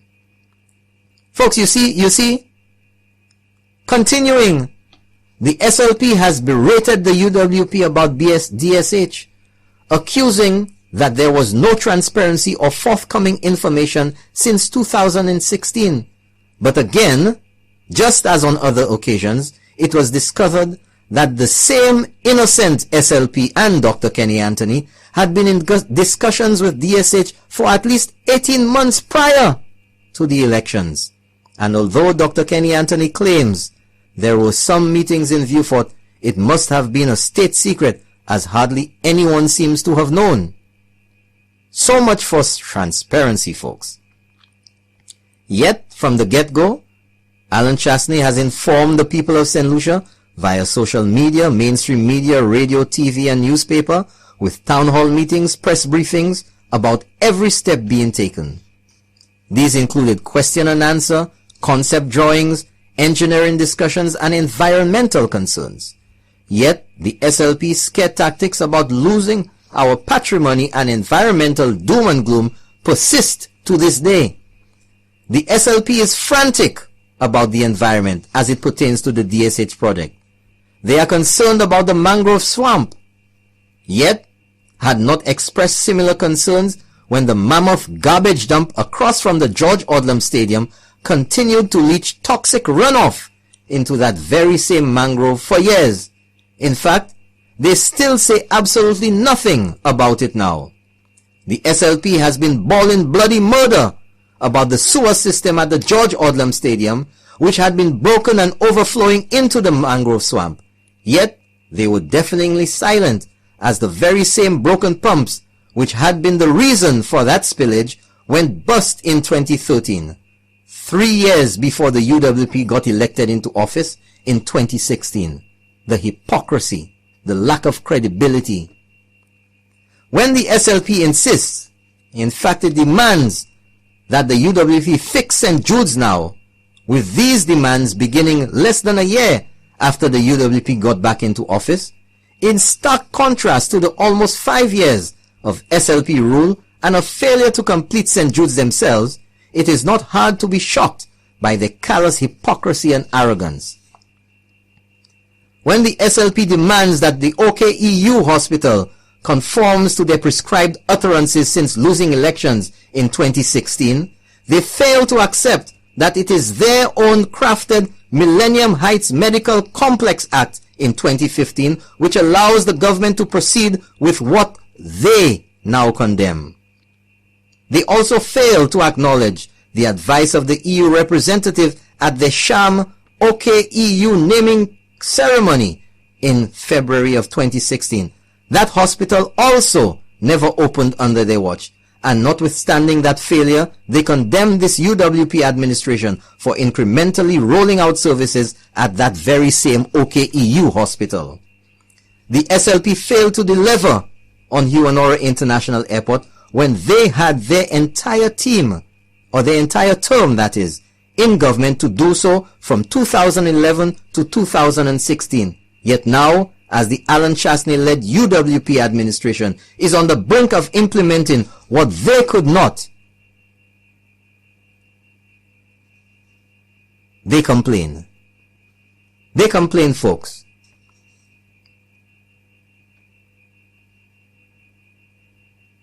They have every excuse, every reason why it is not being done right, or in other words, not being done the SLP way. After 4+ consecutive terms in office as the representative for Vieux-Fort South, 3 of those terms of 15 years in government consecutively, Vieux-Fort remains for the large part undeveloped as a ghost town with high unemployment, minimal job opportunities, and endless stray dogs. It was described as the new frontier. The SLP described VAT as an oppressive and bad law, anti-poor, anti-worker. But yet, when they came into office, it was the cure-all and by all indications would have been increased if they had been returned to government. It was a cash cow and didn't need any investment. Kenny Anthony gave a so-called letter of comfort to Robert Ainsworth for close to 3,000 acres of land. He gave Jack Grindberg millions of acres of our seabed, yet berates the government for the DSH project, which pales in comparison to Grindberg and Ainsworth. Hypocrites. And Grindberg has already cost St. Lucia millions of dollars in litigation fees, and is still not yet resolved. How many more millions will it cost St. Lucia to resolve this Grindberg issue? Kenny Anthony said that Vieux-Fort was a ghetto and that he would turn Vieux-Fort into a city. When he is in opposition, Vieux-Fort is a ghetto. When he is in government, it is a vibrant city.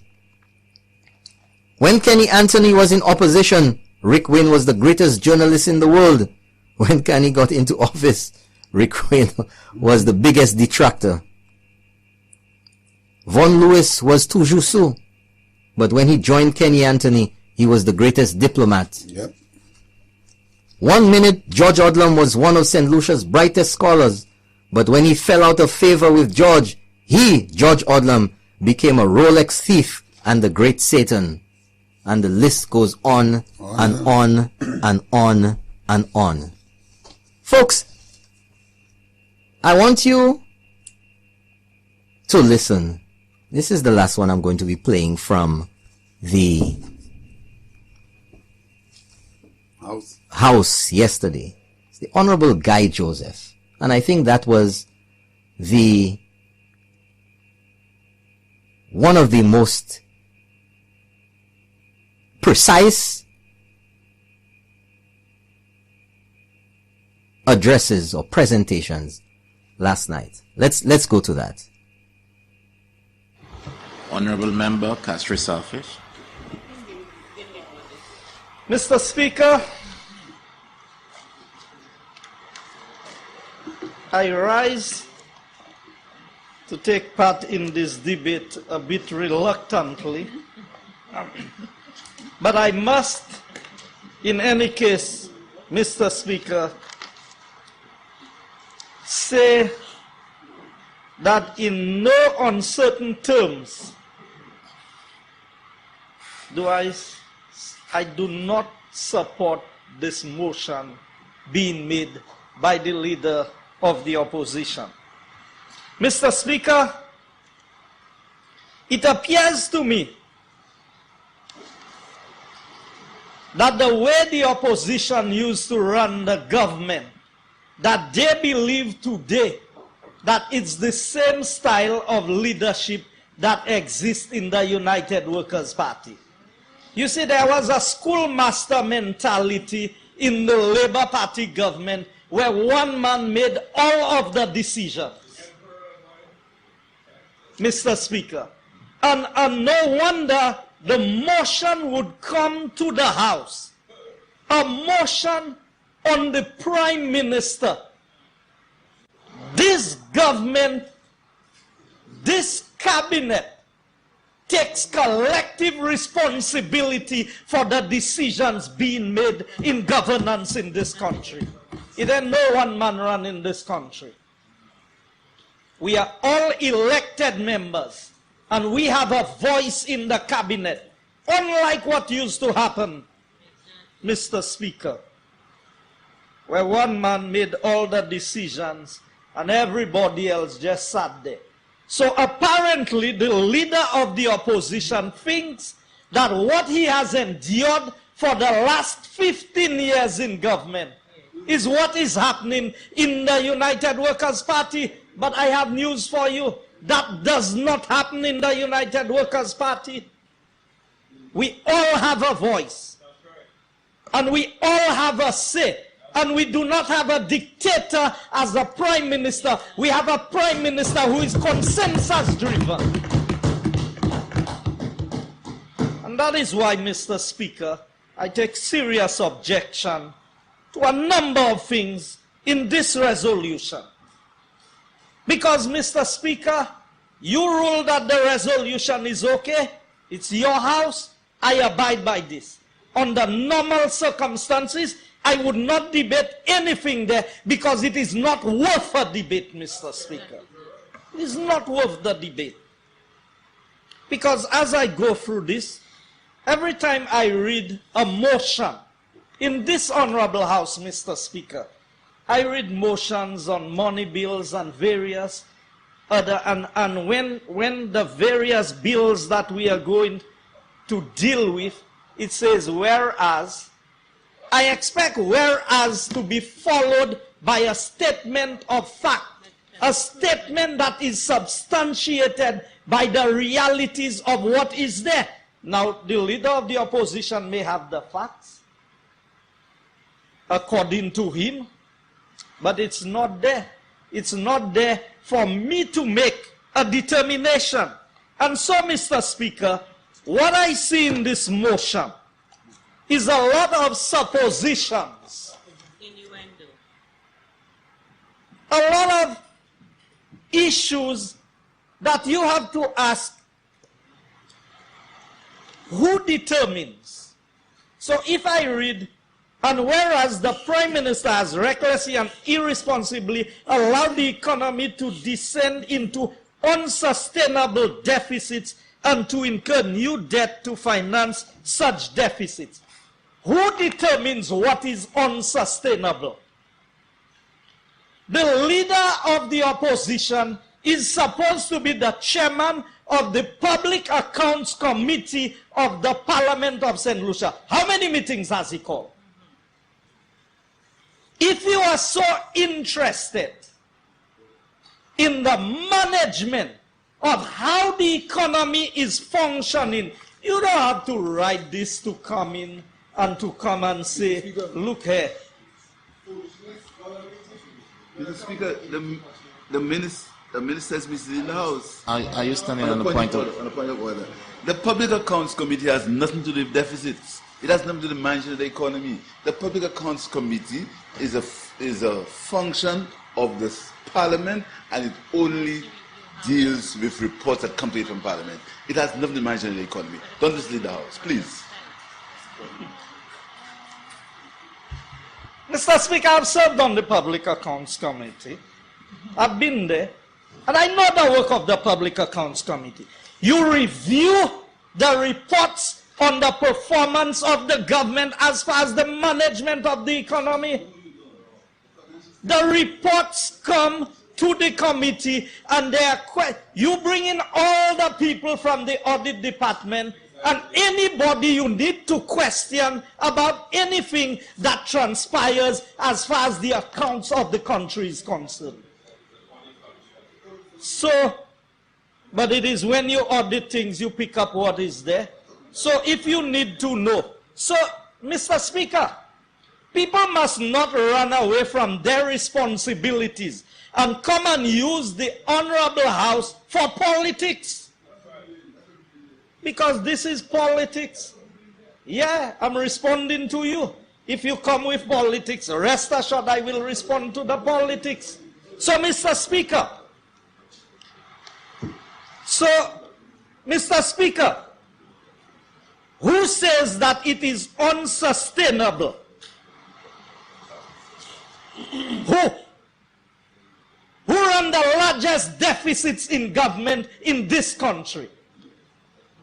Almost every budget run by the Labour Party was a deficit budget.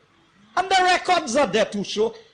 Hansard will show, the Economic and Social Review will show how many deficit budgets was run by the previous government, of which the leader of the opposition was a member and a self-proclaimed deputy prime minister. But you see, Mr. Speaker, they always invent things to give themselves titles that they have not earned. The minister is misleading the House. I was not self-proclaimed. I had a seal from the Governor General. So I wasn't self-proclaimed. You misleading the House. I never proclaimed myself. I was appointed by the Governor General. I have a seal to show you. I can show it to you tomorrow, or not if you give me time. You just come in and you misleading the House. Very well. You know, he's right on how he became minister. Mr. Speaker, it's just like this motion. I want them to show me where in the Constitution that there is a position of deputy prime minister in this country. I want them to... On a point of order, where in the Constitution is the position of Minister of Agriculture? Mr. Speaker. Honorable members, I'm not going to attend this back and forth every time a statement is made that we shall have a back and forth every single minute. So let's keep ourselves under control. Honorable member, Country South East, please proceed. Yes, Mr. Speaker. So, Mr. Speaker, I can well understand why this motion is coming to the House. Because the leader of the opposition has now maneuvered his way through to become leader of the opposition. And so, he was, whether he was proclaimed or however he became deputy prime minister, so he's trying to find a shortcut to become prime minister. That's what I see that's happening here. A shortcut to become prime minister. You're not even the leader, you want to be prime minister. Mr. Speaker, and whereas, contrary to the assertion by the Prime Minister that the reduction of VAT to 12.5% would result in reduction of prices of grocery items, prices continue to rise uncontrollably. Mr. Speaker, when a Chasney owned the supermarkets in St. Lucia, what did they say? They said that, they were increasing the prices on people. So, now that a Chasney does not own the supermarkets, so who's increasing the prices? And he made reference this morning, Mr. Speaker, to lentils. Lentils is in the basket that does not attract VAT. But you see, that is what they come to this Honorable House and do. The price went up and you said VAT was the cause why the price went up. I'm just telling you, lentils does not attract VAT. You see, Mr. Speaker, that is the gamesmanship that comes into this house. That they try to do things and they try to say things to mislead people and to scare people and to make them believe that the government has some control over the price of commodities. You know what we had the price control on? And I heard them, they talk a lot about the fuel. And we promised this about fuel and that about fuel. Well, tell them, Mr. Speaker, for me, that the highest price of fuel ever in this country was under the watch of the St. Lucia Labour Party when a gallon of gas was $16.85 under the watch of the St. Lucia Labour Party. And when gas was $147 US a barrel, it was $12.75 under the United Workers' Party. You want to come and talk about fishermen, and you want to talk about farmers and what they paid? So compare the price today, $13.95 with $16.85, and tell me, at what point did the fishermen pay the highest price for fuel? Member for Viewfort North. You see, Mr. Speaker, members cannot come to this honorable house. Well, let's just go forward a little bit, folks. Guy Joseph has make some very important or interesting points. Let's just go forward just a little bit. Let's talk about the dismissal of the nice workers. Now, the member for, maybe even before I went there, Mr. Speaker, I wanted to deal with the member for Dennery North. Dennery North, Mr. Speaker, the member spoke. But all I have to tell the member, when you can account for what transpired with the minister's account and with everything that is still unaccounted for in this, we will have a conversation.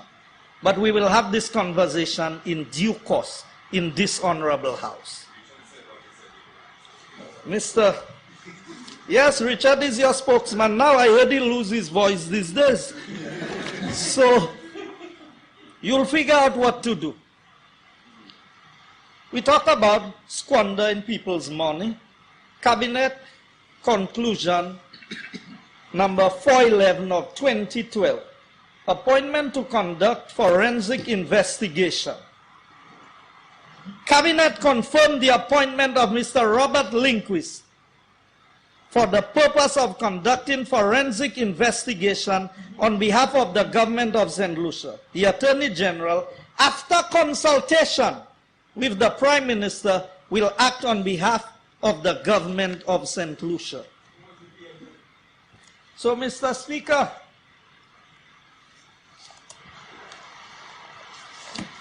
these are all the receipts in excess of $3 million. Treasury receipts. Somehow it disappeared from the system in the government, in the government system. Every phone call, every email, everything that I did is there. Where's the report? Why y'all hiding the report? So that is squandering the people's money. That $3 million, you'll find out who have it, don't worry. I'm not afraid of the Americans. I welcome the Americans. I welcome the Americans. So, Mr. Speaker, as we go on, you know, they talk about we remove the subvention from the National Trust because they did not give us permission for the Dolphin Park. And the same government gave permission for a company to establish a dolphin park at Pigeon Point. You all forget that already? The cabinet conclusion is there. You want me to name the company? I wouldn't name the company.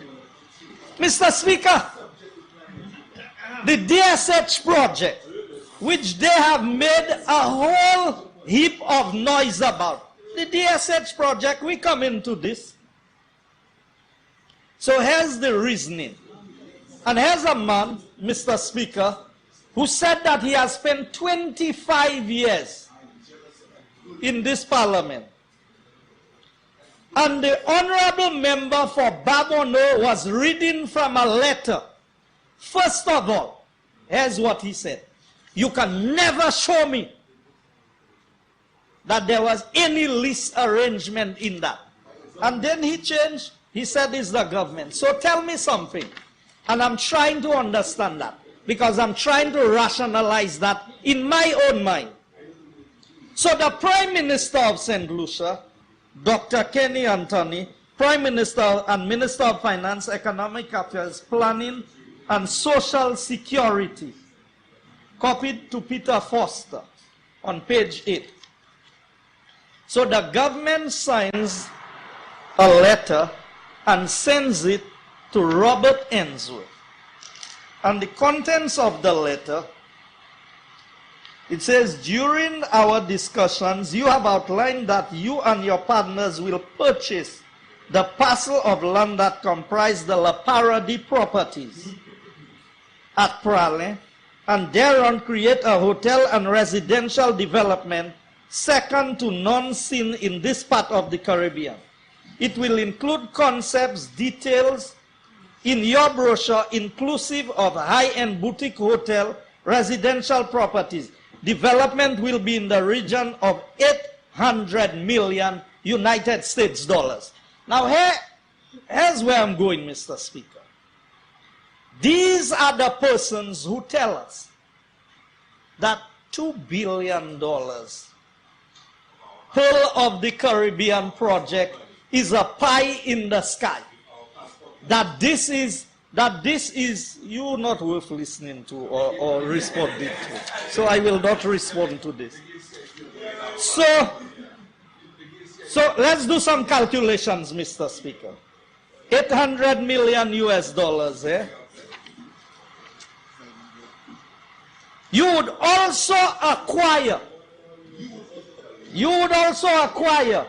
by lease or purchase lands primarily in the south of the island, measuring approximately 1,000 acres to construct the manufacturing plant we spoke of. The equipment alone, that is, we're not talking about the price of the land. We're not talking about the building of the factory. The equipment alone to be installed in St. Lucia in the first instance will cost 500 million euros. So if the equipment is going in a factory that's taking 1,000 acres of land, I can imagine that we over $2.5 billion investment. But Mr. Speaker, the construction of the plants will cost an additional equivalent sum in special construction material and process will be included. So that is 500 and 500. That is 1 billion euros and another 800 million. So a billion euros is how many US? So you see, Mr. Speaker, but that's not all. The member for Castries East wants this honorable house to believe that a letterhead of the Prime Minister, I want to ask him, who in Viewfort has 1,000 acres of land to sell to somebody, when almost 10,000 acres of land in the same areas that we are talking about belongs to the government through various agencies, whether Invest St. Lucia, whether National Trust, whether Crown Lands. So I am supposed to believe that because it didn't have the government, so why didn't the man go and negotiate with the landowners? Why is the Prime Minister? Because this letter did not come from him, you know. This letter came from the Prime Minister. endorsing their conversation. Oh, now is a letter of comfort. No, I'm not even dealing with the mining rights. Grindberg was not enough. Well, folks, we'll just take a little break here. I'll take it all the way to the end for the vote, because that's just about the point where the vote is, the end of the final session. The opportunity to sit down with the opposition and have a committee to review tourism incentives, manufacturing incentives, all of the incentives, and how we are going to compete moving forward in the rest of the world. So again, Mr. Speaker, thank you very much, and I'm looking forward to the support of my colleagues. Honorable members, the question is that a tourism stimulus. That opinion, CI. What is it? What? Oh, this is not what we're looking for. Champagne, any final thoughts from you regarding what transpired in the House there yesterday? Well, but let me tell you something. You want to say we are goddess because last November, when that motion came about, we had spoken about it and we said there was going to be nothing to that. Remember, we said there was not going to be any voting on the side of the government regarding this nonsense.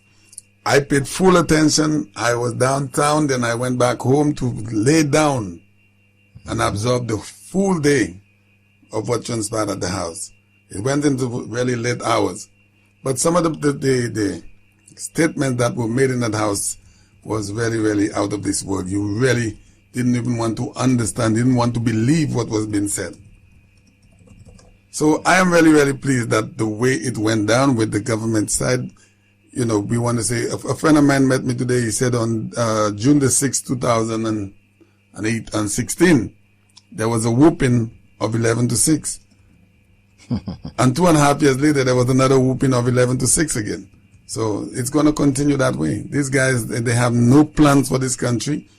No plans at all. You've never heard one of them said that, okay, let us give this a chance. Let us see if that could really materialize into something good for St. Lucia. Everything is on the reverse. Everything is negativity. Well, everything. Well, I think it is all designed. The bar continues to shift. And the intention clearly is that doesn't matter what the government does or the Prime Minister does, it's never good enough. Never. They will say, you need to do this. If you do that, they will find something wrong with it. So it doesn't matter what you do, there's always going to be a problem with it. So you have to have your plan, put your policies in place, and effect the changes that you see that best fit for St. Lucia. No, they're not interested in that. But folks, I'm going to go to the ruling by the Speaker of the House last night, which led to the final, to the end of the debate and the final count, the vote. And let's hear what transpired then.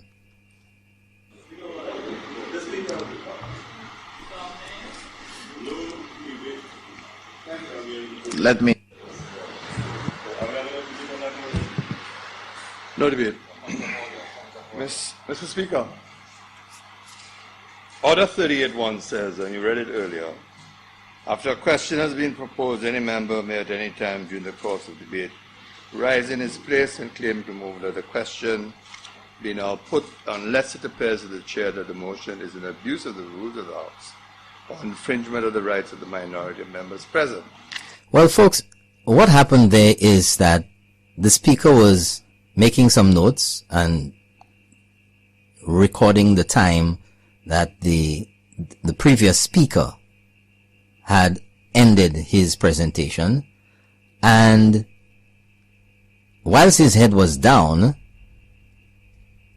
supposedly the member for Viewfort South activated his mic. The red light came on about the same time or a few seconds after. That's right, after. The member from Dennery South, Edmund Estefan.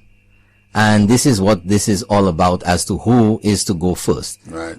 Those of you who may know, it is the person who the speaker calls upon is the person who catches the speaker's eye. But in this instance, both of their lights were on, And Edmund Estefan stood up.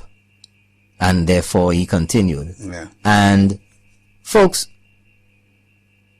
at that debate, or in the debate on the motion of no confidence, when you stand, you have the option of, or the likelihood is either that you engage in presenting a case, or you can call for the vote, the end to the debate and the vote. There's no special time that you stand for anything. Either you stand on a point of order, or you stand to make your presentation. That's right.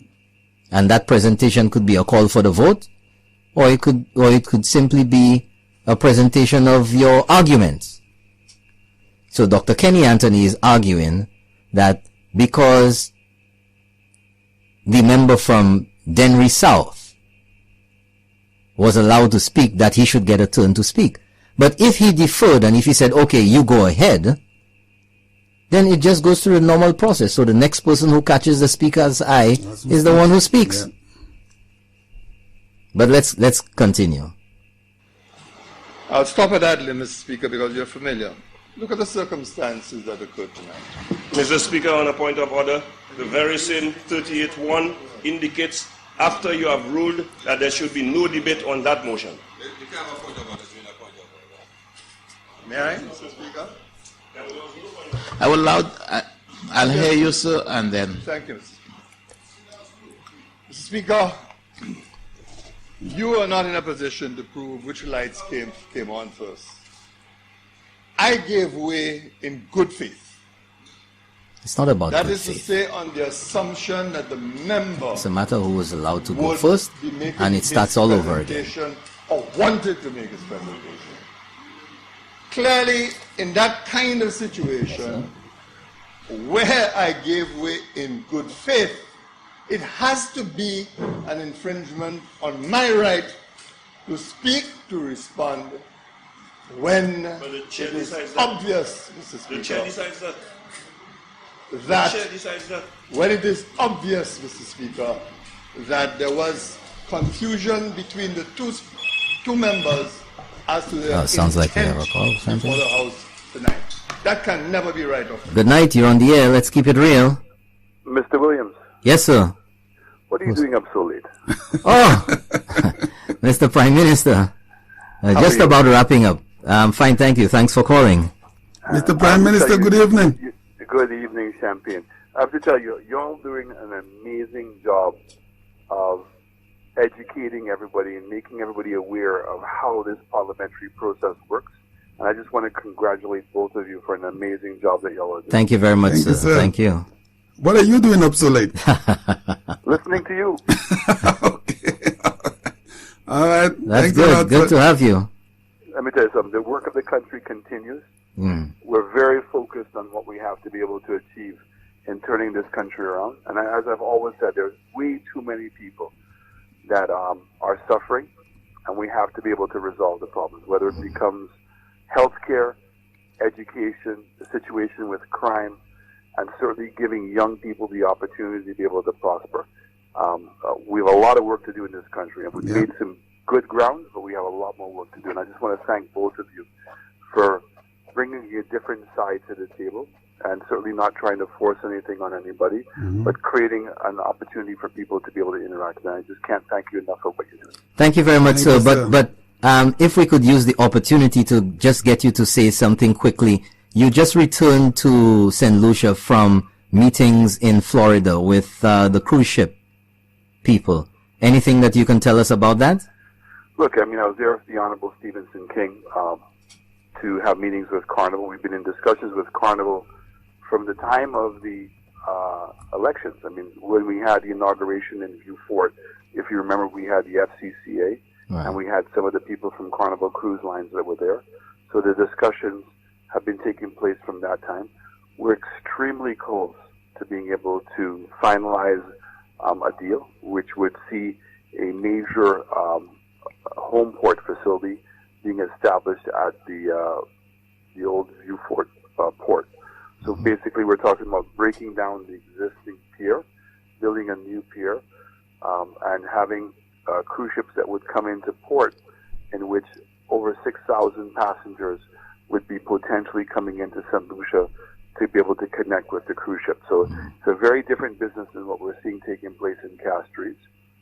And we're also looking to expand the facilities in the Vieux-Fort area that would allow the much larger ships to be able to come into the Vieux-Fort. So it means that the strategic solution would have both Vieux-Fort as well as Castries as major ports for the cruise industry. Okay, great. Isn't that going to be really amazing? On a cruise ship day, we have 2 or 3 ships up in Port Castries and 2 or 3 ships down in Vieux-Fort. Isn't that going to be the most amazing thing? But this is where all the stuff that we're doing starts tying in. I mean, so the idea of having a new airport terminal, and if you remember Champagne, because you've been at Vieux-Fort Airport for many years. Oh yes. The original plan was to build a new airport terminal in the car park. Right. And we were going to demolish the existing terminal. Right. So when we came in and we realized, look, given the amount of business that we have, that wasn't going to make sense. But more importantly, why would you break down an existing building that has value? So the goal here is to build a new airport terminal that'll be down at the bottom of the Kakabet. That's right. And then now use the existing terminal to be a charter terminal. So all the planes that are going to be coming in to be able to bring passengers to connect on the cruise ship, as well as passengers who are going to come to St. Lucia on vacation, will use the existing terminal, and all our scheduled services will use the other terminal. Okay. Wow. Good. Amazing. Interesting. Great. Well, thank you very much for that info. So, just before you go, I just got a message here from someone, apparently one of your big fans, all the way in Conyers, Georgia, Atlanta, Georgia area, and says, I have, could you tell my PM hi, please? I'm listening. Look, I can't even begin to thank the number of St. Lucians that have been praying for me and for my government, and more importantly for St. Lucia. I do not ever want them for one moment to believe that we don't appreciate it, we don't support it, but it's certainly given me the energy to remain extremely focused on what we have to be able to achieve here in St. Lucia. I could tell you from the ground level, you have amazing support, my friend. Amazing support.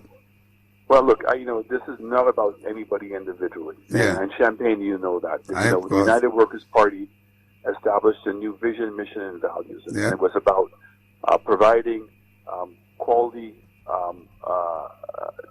globally competitive education system, providing affordable health care, providing security, and creating economic opportunity for all solutions. That's right. And that's what I love about the United Workers' Party. The United Workers' Party genuinely are willing to put their own individual interests aside and say, look, if the country does well, I have confidence that I will do well. That is right. And the fundamental difference here, and I really want all solutions to understand what I'm going to say here. When I spoke about solutions not needing a visa to go to America, that's an aspiration. I know that so many solutions long for that day. And we can achieve it because Cayman Islands has it, Bermuda has it, Singapore has it. Right. So if we can now raise the standard of living in St. Lucia to the point where America doesn't fear that St. Lucians want to come to America to live because they recognize they have a better life. Exactly. That's right. So that aspiration is within our control. That's right. But to achieve that, we have to be able to come together. We have to say, look, we can't leave anybody behind. We can't look to advance ourselves at the cost of somebody else. We've got to take care of our neighbors.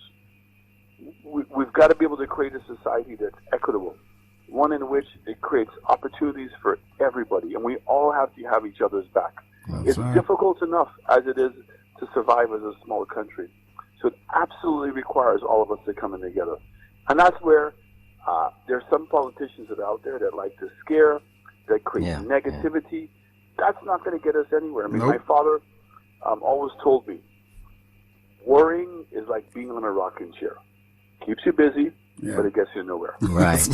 Well, Mr. PM, I just got a message here from one of your other fans, and they're saying here, tell the PM that he will be around to run St. Lucia for a while. So stay healthy, and go get some rest. That's very good advice. I'm sure that my wife would be very, very happy. But I just want to say to the two of you, keep up the good work that you're doing. I love what you're doing and the time you're taking to be able to explain to people what has been taking place in Parliament, to be able to dissect all those different things that are taking place out in St. Lucia. Yeah. Let's put St. Lucia first. That's right. Let us really believe in ourselves, be committed to ourselves. And Champagne, you know this about the party. Yes, sir. There's some core values that we have, and mutual respect is one of them. And we spoke about that for so many hours in the party. That is right. The difference between loyalty and mutual respect. That's right. Loyalty is when you're going to support your party regardless of what it does. Yeah. Mutual respect is when the politicians and the leaders of your party understand that they must have respect for everybody else. Everybody. And equally, all the members of your party must have respect for the leadership of your party. That is right. And so once you start putting each other first, we don't have any problems. And that's what United Workers' Party believes in. That's what we really would like all solutions to be able to believe in. And I just want to say to everybody, it's okay to have a point of viewpoint that's different than myself, a viewpoint that's different than our party. We accept that. We listen to it. We're going to try to make the best decisions to move this country forward. Okay. Thank you very much, sir. Thank you for calling. We appreciate your call. And you have a good night, sir. And get some sleep, you guys. Yes. Thank you. We'll go up until midnight. I'll just say to you, Champagne, one thing for sure. Norbert, I cannot include you in this.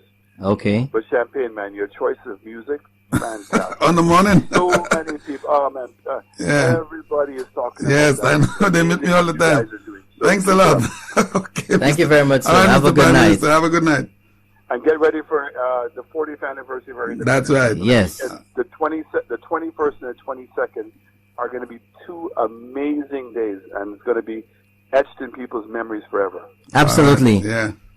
Thank you very much, sir. Have a good one. Respect. All right. Thanks. Okay. Good night.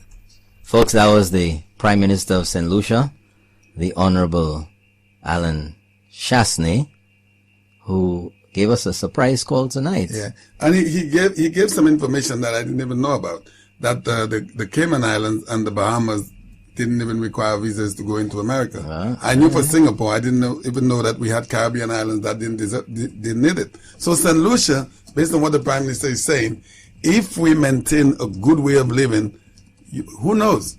That's right. Who knows? That's right. We could probably be awarded no visas to get to come to America. That would be something. That would be great. So okay, the aspirations, like the Prime Minister said. So, folks, let's continue here and continue with the proceedings from last night. We're going to the votes. That's right. And, Mr. Speaker, taking into consideration what the member for Beaufort South has just said, in my opinion, and I can only give you my opinion, the member for Beaufort South purposely, or do we want another adjective? Deliberately, after I turn on my mic, a whole 5 seconds before him turn on his mic. Honorable members,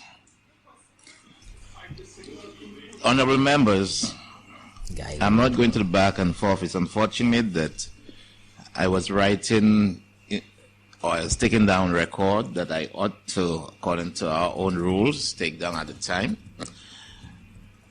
The position of the movers of the motion is before this House. Earlier in party debate, I so protected the rights of the minority for their side of the, or the version of the motion to be. Good night. You're on the air. Let's keep it real. Good night, sir. Good night. Good night. How are you doing?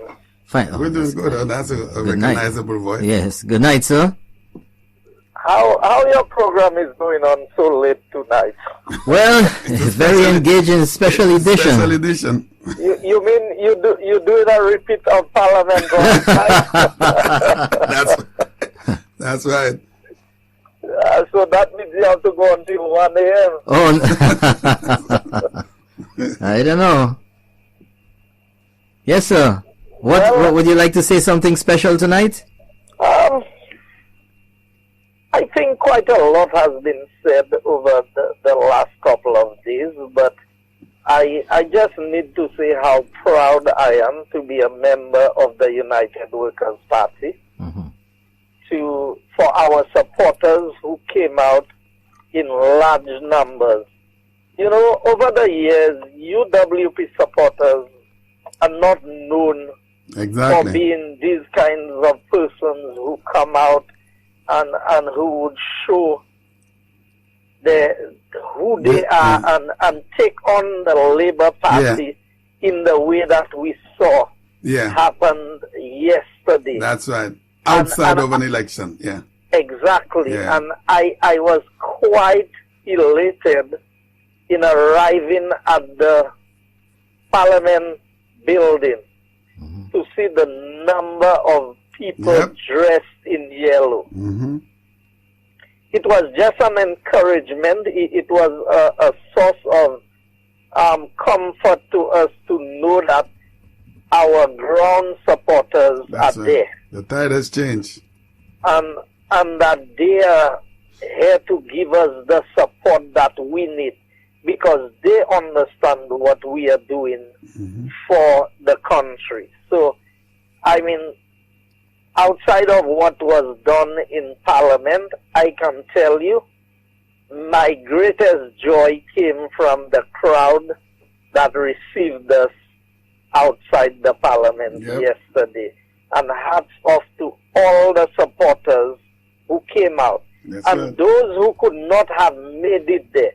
But we know in the prayers and in the messages that they send, the text messages, the phone calls and everything, that the support was overwhelming. That's right. And I tried to say that to the Labour Party, but they did not understand. They were creating a platform to ignite the base of the United Workers' Party. And giving an opportunity to highlight the unity that exists within this party. Because I heard a lot of lies in the Parliament, you know, in the language of the Parliament, you cannot say it like this. But when I hear members opposite saying that, oh, the things you told us in private, that one was you now have a chance. Now, you are telling me that these are supposed to be men of integrity. So if you met with a person and they told you something in private, you are asking them to come and disclose it publicly. Now that, to me, by analysis, you can clearly see, and the vote has not been taken yet.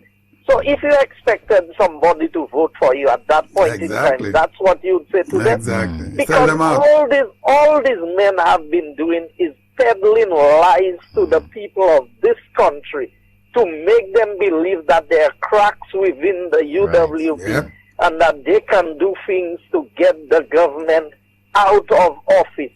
So perpetuating that they have people on the UWP side who would vote for them. So who's the liar today? Where are the votes that they were banking on? Because there was never a vote. I kept on saying that what the Labour Party was trying was to discourage investors from coming to St. Lucia. Because they said they would write letters that was previously, they said there was a corrupt government. Now they know that in any country where there appears to be a level of instability, you're telling me you have an 11-6 majority in the House. You're going to come in and move a vote of no confidence. When you are saying you know you're not going to win the vote of no confidence on one side, But on the other side, you saying you have people coming to vote for you. And you know, what was especially touching for me yesterday again in the parliament was to see one man who is sacrificing so much for this country in the person of the Prime Minister. And it doesn't matter who's the Prime Minister. Being Prime Minister of this country is a sacrifice because of the time and the effort and the energy and the burdens that are placed on you. And it doesn't matter if you are a Prime Minister from the Labour Party or from the UWP. Being a politician in and of itself calls for a great measure of sacrifice. Yes, now, people will tell you, why are you in it? All our jobs call for sacrifice. It's true. But it calls for a different level of sacrifice. And to see politicians sit in the House and a gentleman who has been Prime Minister for just 2.5 years to try and come and paint that kind of picture of him when their own track record is the worst track record that you can imagine. They cannot take an introspection and look at themselves. But to level 5 of them for hours went on and on and on. And I have the greatest admiration for my Prime Minister. He sat there. He was not flustered. Nothing happened.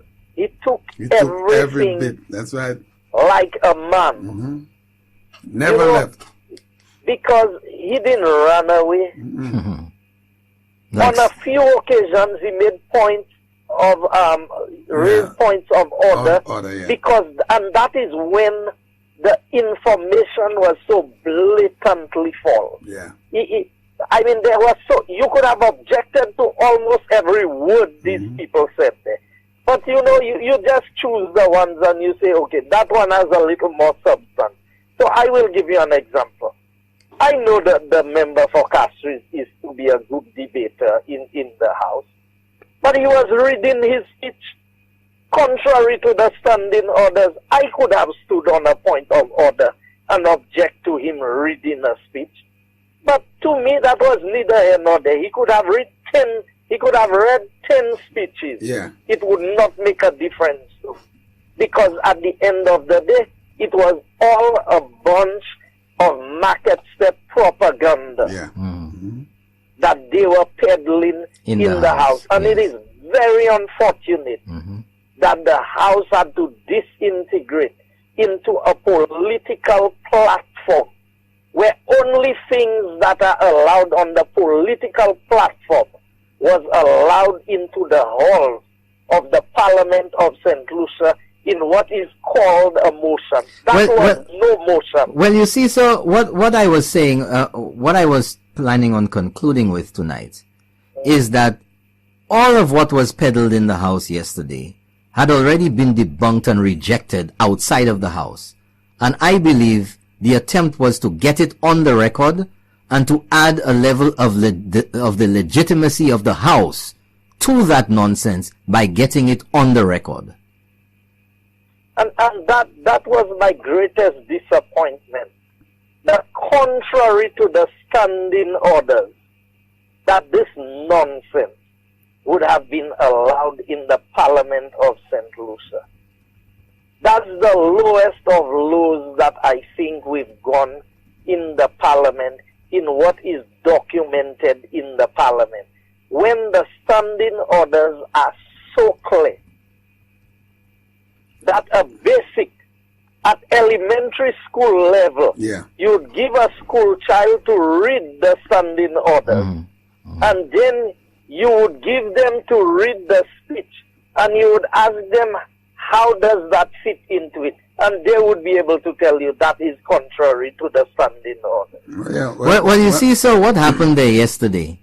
I believe, regardless of whichever way it went, both sides were apprehensive about how things would turn out.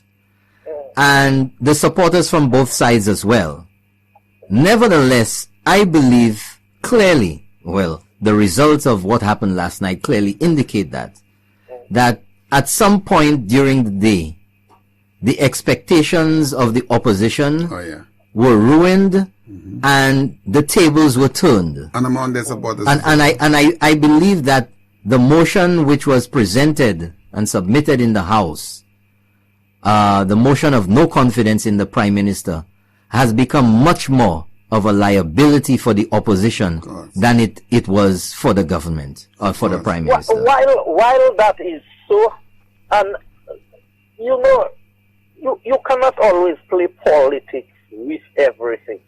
Politics has its place. So at the end of the day, you would expect that even if you give a little pecan here and there and you deal with the politics in the political issue, but you cannot make a whole debate in the House, a political debate. It cannot be a market step House. Yeah, that's what it was. And the House disintegrated into worse than a market step. I never seen anything like this. Crazy. I never saw anything crazy. like But this. I could tell you something. As I walk around, because you know I do my own observations. A lot of people were upset about what even went some on of there their supporters were really disgusted with that. They were expecting something of more substantial. Yes. It didn't turn out to be that for them. It didn't turn out to be that for their supporters. I can tell you, I've been through the standing orders. I have read, I looked at the Constitution, I looked at all of the scenarios. I looked at all the areas that the content, because, I mean, the motion could have been written much better than it was written. Yeah, it's the person who wrote that is less than an amateur, as I said. The sixth grader. Yeah. I mean, I think a sixth grader would have done better. I have a grandniece. If I gave her to write something for me like that, she would do a much better job than that. So, you know, for us to disintegrate, and politics has its place. Nobody is afraid of a vote of no confidence. Right. You know, the vote of no confidence could have been in the government. Make it in the government. How can it be in the Prime Minister when it's the cabinet making decisions? That's right. The Parliament passes the budget. So if there's a budget with a deficit that is passed, it is passed in the Parliament. Yeah, exactly. How is that the response? No Minister of Finance cannot decide on his own. Exactly. That is the amount that is going to be spent in the budget. That is the level of the deficit that we are going to allow. And it comes to the Parliament of St. Lucia and it is passed. So, for members opposite to come with the foolishness that they did there yesterday is unbelievable. Yeah, I heard some statements that were really not even worth listening to. In particular, the member for Beaufort North, and I have to keep saying that, talking about his kids, he want them to run after Tululu and Zagaya. I mean, yes. That was I was amazed when I could not believe I was hearing that. Let me tell you something about these men. When they travel overseas and they go to first world countries and they go to other developed countries to represent St. Lucia, ask them what hotels they stay in. They want to stay in the 20th floor and the 30th floor and the 100th floor of hotels. To have the view. And watch the photos they take and the places they take the photos and where they go. So it's all well and good. For them. For people. For them to go and live in skyscrapers and travel and come and say what they have seen in what country. But St. Lucia, it is good for the children to run after Zagaya and Tululu. That's right. That is what our children is worth. Zagaya and Tululu. To run after them. That is what they see that our children should be doing rather than aspiring. That's right. Well said. Rather than aspiring to own one of these skyscrapers in St. Lucia one of these days. So, you know, when you see men, and what is the progress these people have made in their lives? Watch where they are. All their life they have depended on somebody to give them a job. They've never been able to create a job for themselves. So you think it's for the country they can create a job, and you think they can see beyond Tululu and Zagaya. They cannot. I was saying that. They cannot. Well said, So, Mr. Minister. when we let people like that into office, we have to check the track record. What have they done successfully? Have they ever been able to pay themselves a salary at any point in time in their lives? Have they been self-employed? Have they known what it is when the month ends to have 10 or 12 workers and to be the one to find the money to pay them? And they want to challenge a prime minister who has a proven track record of successful business in St. Lucia. And anything he has laid his hands at, he has been more than successful in it. Exactly. I mean, come on. But you know they subscribe to the thinking that repeating and repeating and repeating, and that's what we've seen since 2016, repeating the same unsubstantiated nonsense in the hopes that it will stick eventually in the minds of the people. It's not sticking. No, but between you and Champagne, you know that I have taken a fair amount of blows from them. Oh, yeah. But let me tell you, I have a strong prime minister. Because to sit there and to endure all of that, for what? To allow people to tell all of these lies and all of these subjective statements, and they come in and tell you they have 40 lies and 10 lies, the prime minister. They have hundreds and thousands of lies that they themselves have said. You know, and at the end of the day, is that what the politics has come to? That you're going to check every statement that is made in a particular context, and then tomorrow, I mean, how many times did Kenny say something and he forgot he said it, and he said he never said that? Take for example, give when he said to the criminals, give the people a break for Christmas, and they wanted to throw Sarah out of the house. That's right. That's right. And then the day after he lost the election, the media released the statement that he had made. You remember when he said to the people, do not give your fingerprints and whatever. Yes, and for the cards, right? For the what was it? He had to come and say, but you are the one who passed the law. Exactly. That's right. But again, just as I was saying, when he came in, he said he must build a four-lane highway. That's right. From Viewfort to Castries. He promised that there would be a 5,000 room hotel in Safi. They gave us 6 or 10 dates for the opening of St. Jude. First, they said it would cost 46 million. Then they said it would cost 60 million and we'd get a state-of-the-art hospital. And now it was 178 million. And they still come to the house and they tell you, talk about after spending 118 million on a facility that they estimated that would have cost 178 million to finish. They are still saying that the hospital is almost finished. Just take some chemicals, put the tiles and connect the electricity. You see the Champagne? Could you imagine you heard that statement made yesterday again? Can you believe the number of lies we sat there and we listened to? And then they come in and read a paper about who's telling lies? I mean, for St. Lucians to have to, it's difficult enough for me who know that to endure, but I can well understand why some St. Lucians don't want to hear these people. Oh yeah, that's for sure. Well, sir, it's over and done with, and the work of the government continues, and I don't think that any of the lies and the tales that have been told and continue to be told over and over, the same lies, the same propaganda. Well, you know what the leader of the opposition said. He said he won. I guess if he is still leader of the opposition, because you know what was interesting to me? He stormed out of the house. Yes. How many people followed him? None. He was like a shepherd with no sheep. Exactly. Seriously, you know. That's how he was. Nobody followed. Previously, every time Kenny stormed out of the all house, of them followed. all of them followed him as if he had a string tied around them, and as he walked out, he pulled them along. What does that say? He should have been ashamed Yep. to see that he walked out. That's right. As the leader. We said to the people on his side, how could you all embarrass your leader like this? Exactly.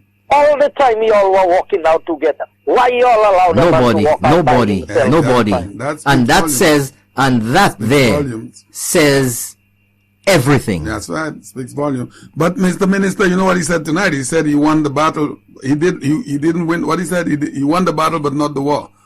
He won the battle. But not the war. Yeah, because the battle he wanted to fight. And I keep on telling you, these people will burn down St. Lucia to be in office. Oh yeah. They will do any. There is nothing you can put past this Labour Party. Yeah, and somebody called, a gentleman called my program this morning and said they're done, they're finished. But listen to me, knowing these people, they're working on some mischief again today. Oh yeah, but they gave you an indication of what they are doing. Yeah, they'll try and rally the union and to do things. They said it in the speech. Yeah. That the next step, and then the leader of the opposition said, "Oh, they bring in another no confidence motion again."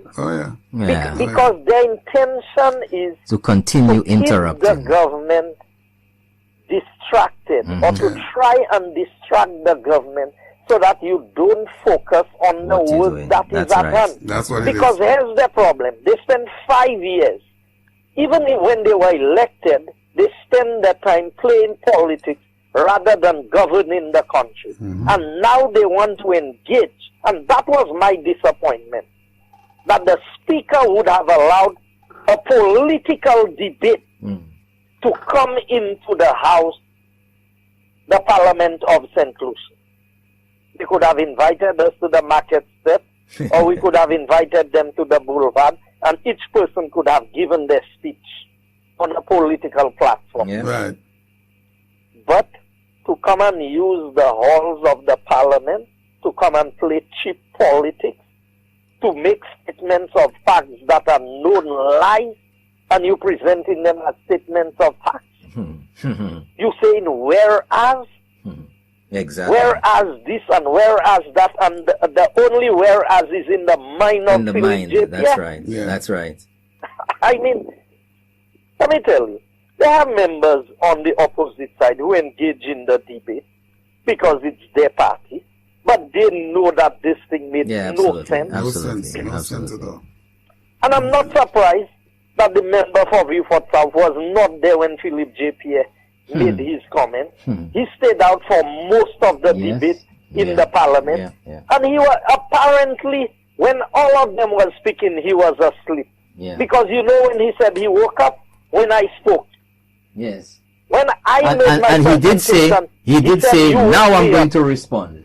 Because you wake me up. That's right. Which means that everything that transpired before that, you know what was wrong with him? He was asleep.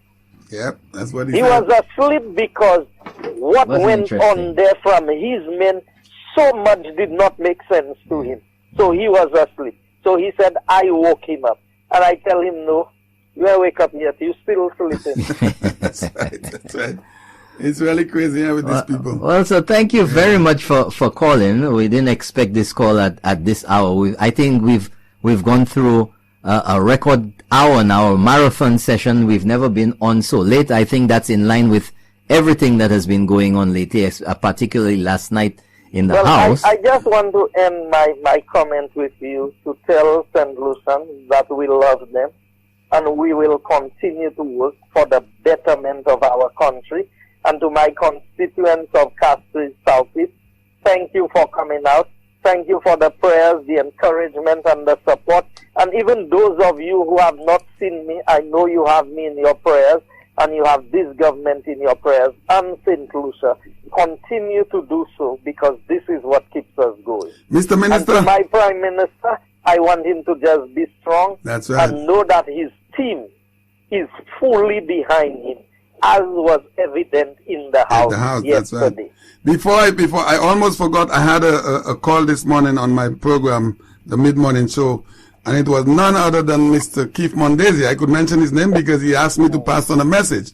And he said that he would like to debate you at any time, anywhere, any place. I said to him, well, I will not be able to deliver that message to you, but I am doing it tonight. I said, Mr. Joseph has always been in this radio station more than 5 times already, so why don't you call her? And he's insisting that he wants you at the town hall, he wants you somewhere. So I'm just saying what this morning, because listen, this gentleman, he wants you. If Keith wants to validate himself, tell him look for his friends to do so. All right, great. So tell him, go and debate Kenny Anton. I told him that because this morning. you see people who flip flop like Keith Mondesi. It's never about St. Lucia. Right. These men have no consistency in where they are. All right. They have no moral standing on any issue. It is always about him. Yeah. And so at the end of the day, if he wants to debate somebody, tell him look for his friends. I am not in that category. All right. And if he wanted to give me a message, he knows where to find me. And I said that to him this He knows morning. where my office is. I said that and as well. I would give him the appropriate response in person. Great. Okay, sir. All right. Because I don't have time for people of double standards like that. Exactly. Because the same people who wanted to put you in jail for tuxedo villas. Yeah, could you imagine? Today you're on the same platform, the same platform with them. Yeah. You want to engage them because you are a tool that can be used. Yeah. I am not a tool or a pawn in the hands of anybody to be. I stand for certain things and I stand by what I believe. Great. I defend what I believe. I don't flip-flop today I'm here and tomorrow I'm over there because it's convenient. All right. So if Dr. Mondesi wants some validation for his political life, tell him, no, you're not don't the one. look for Guy Joseph. That's right. You will not get that from Guy Joseph. All right, beautiful. Well said. Well, thank you very All right, much. sir. Thanks Good for night. calling, sir. You've assisted in creating a marathon session here tonight. Okay. So we're going to wrap it up. Thank you very much for calling. That was, folks, the Member of Parliament for Castries Southeast. That's right. The Honorable Guy Joseph called. So we got 2 surprise calls. Oh yeah, and very, tonight very there, great. the That's PM good. and That's good. Wow, boy, we have. It looked like we might be until 1, just like. Good night. You're on the air. Keep it real. Yes, good evening, good morning, sir. Good Yes, night. yes. Good morning. Good morning. I know you are yearning to go on this. Don't let me intimidate you. Don't let me. Keep on doing what you're doing. One thing I want to say, I'm very happy, and we institutions who are concerned about our well-being. Yeah. We should thank the St. Lucia Labour Party. You know for what? For finally coming out in the open to let us St. Lucians know that we ought to rally collectively behind one thought to take us to the next level. That's right. So what they are doing is actually revealing what we St. Lucians have been aspiring for. And there are people whom we don't see and hear who are confident that one day, I always been confident that one day the St. Lucia Labour Party was going to come out and tell us who they are, what they are, and what they are not able to do for us. And this is the time. So do not really blame them outright. Let us say thanks to them for finally coming out. Not saying pointedly we are not worthy of leading our country to the next level, but they are doing it in a political disrespect. You see, and disrespecting the people, the electorate, in this manner, and from the word go, you see, because everything takes time in St. Lucia. So it is good that they started very early. From the very first day of the 5-year term, they started. So that is good, but it is long enough to let us St. Lucians know that we have only one set of people to move with, and these are the people who are going to take us collectively to the next level. That's so right. Let us not be too distraught about what they're doing. But at the same time, you've got to be very, very careful. So keep on doing what you're doing, and let us Lucians be careful, because instructors and power mongers, they do not rest. So let us be on our P's and Q's all the while. That's but right. we are thanking them at the same time for letting us know that they are worth nothing more in this country. Thank you. All right, my Okay, brother. thank you very much, Have a good sir. night. Have a good night. All right. Okay, that was our last caller tonight, folks. So let's just finish off here quick, because it's not going to be too long to the voting to the Yeah, vote let's there. hear the So let's hear that. We're at a point where, well, it's unfortunate or not, the motion before me is for the question to be now put, and I have so ruled. I do not see at this present time any infringement. So the question is that the motion before the House now is that the question be now put. I now put the question. As many as are of that opinion say aye. Aye. As many as of a contrary opinion say no. No. I think the ayes have it. The ayes have it. Honorable members, the question before the House is that this Honorable House expresses its total lack of confidence in the leadership of the Honorable Alan Michael Shasney, and be it further resolved that this Honorable House calls for the immediate resignation of the Honorable Alan M. Shasney as Prime Minister of St. Lucia. I now put the question. As many as are that opinion say aye. As many as of a contrary opinion say no. No. Well, you heard it, Mr. folks. Speaker, for the record, can I have a division, please?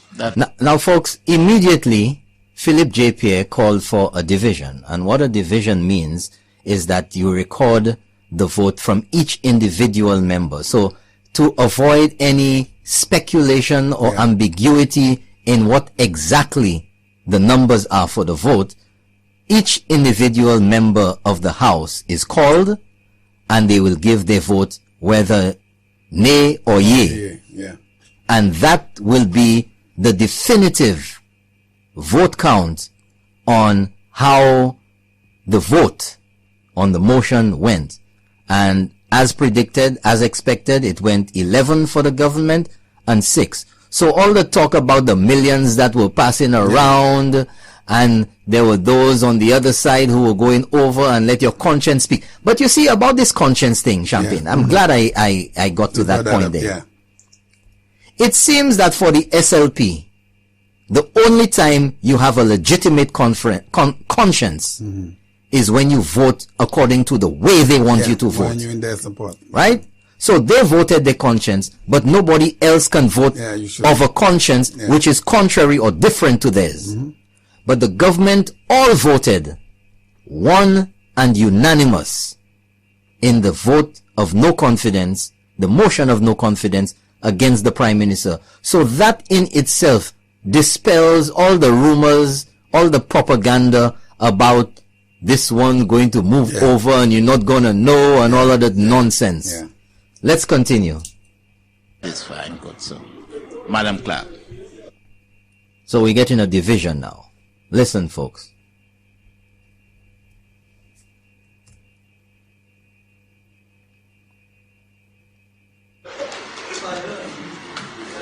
The Honorable Dr. Kenny Anthony, how do you vote? History in the making in St. Lucia.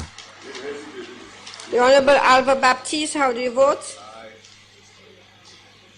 The Honorable Alan Shasney, how do you vote? No. Honorable Sean Edwards, how do you vote? Aye. The Honorable Edmund Estefan, how do you vote? No. Honorable Dominic Fede, how do you vote? The Honorable Bradley Felix, how do you vote? The Honorable Sarah Bobray, how do you vote? No. The Honorable Ernest Hiller, how do you vote? Honorable Moses Jean-Baptiste, how do you vote?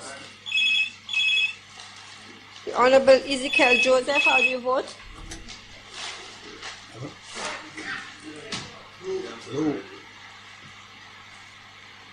The Honorable Guy Joseph, how do you vote?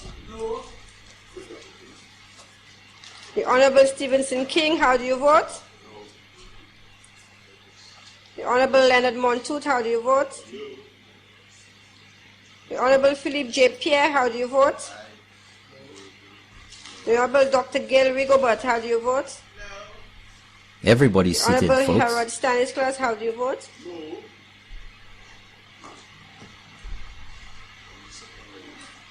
And now the clerk will take the tally sheet to the Speaker of the House. Philip J. Pierre stands up, picks up his bag on the table and picks up his bag on the floor, and he braces himself out. Honorable. You hear that? You hear that uproar in the House as Philip J. Pierre walks out. He storms out of the House. Nobody on the opposition side followed him. Nobody on the opposition side looked. Nobody on the opposition side made any attempt to ask him to move with him at all. And if you look in the if you want to say the gallery section or the area behind the opposition, there's absolutely no one there, no support on their side. Let me just go back a little bit again, folks. I won't say anything so you can hear what happens in the House when Philip J. Pierre, on the clerk of the House, presenting the tally to the Speaker, he immediately gets up and storms out of the House.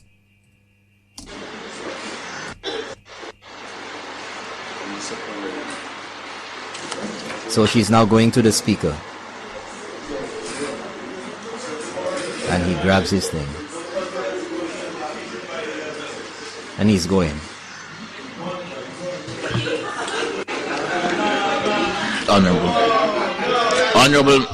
members. And that uproar, the Speaker, they're calling on the honorable members of the House is because of the uproar in the House at Philip J. Pierre storming out at the loss or his failure to succeed in his motion of no confidence against Prime Minister Alan Chasney.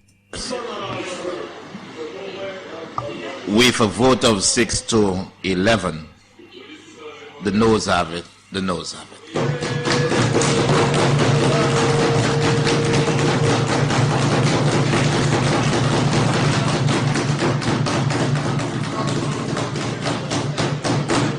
You're telling me a prime minister who means well, just like Honorable Guy Joseph just said a few minutes ago, has to go through this? I mean, come on. I know it is a democratic country and these are democratic proceedings, but you're telling me a man that means well, who wants to move this country forward, our young people looking up to our country, moving forward for them, for all of us, that is what he has to be faced with? Well, by a group of people that are mischievous and just that was it right there, folks. The end of a marathon session of the House, and tonight the end of a marathon session for us too. We're almost the same time as last night. Yeah, that's what the Prime Minister told you. The recording here is almost. Joseph said the recording here is almost at the same time as when it actually happened last night. So we need to take a vote between the two of us then. What are we voting on? Are we leaving now? As many of that opinion say aye. As many of that of the contrary opinion say no. I don't think there's the ayes have it. The ayes have it. Well, thank you very much, folks. As you heard tonight, our analysis of the paralysis of the opposition and their motion of no confidence, which was dismally rejected and opposed in the House of Assembly yesterday. And Prime Minister Alan Chasney was not replaced in December, and with this motion in January is still the Prime Minister of St. Lucia, and will remain so into the foreseeable future and most likely into the next term of government. That is right. Folks, I'd like to thank you for joining us again here on this special edition. Just to let you know, to wrap things up, that tonight's show was brought to you with the compliments of Chemical, one of St. Lucia's indigenous, if you will say so, companies which is located in the south of St. Lucia, and they are the manufacturers of wonderful cleaning products for your home, around your home, and inside. That's right. For all your cleaning needs, Chemical is the favorite of many St. Lucians. They're the favorite of mine, you know for sure, with the fabric softener. Ask for Chemical at all shops and supermarkets. Chemical are the makers of dishwashing liquid, fabric softener, household bleach, laundry detergent, disinfectant with multiple fragrances, grill and oven cleaner, white vinegar. Put a sparkle in your cleaning with Chemical, and Chemical products, the choice of politicians in St. Lucia. That's right. Okay, folks? All right, St. Lucia. Thank you very much for joining us. That's champagne over there. Join me tomorrow morning for the mid-morning show, St. Lucia, 9 o'clock. 9 o'clock. All right. Thank you once again, folks, for joining us for this special edition of Keeping It Real. You know I said tomorrow morning. Well, 9 This o'clock. morning. This morning. That's right. Thank you very much, folks. I'm Norbert Williams. Good night. Champagne. See you later.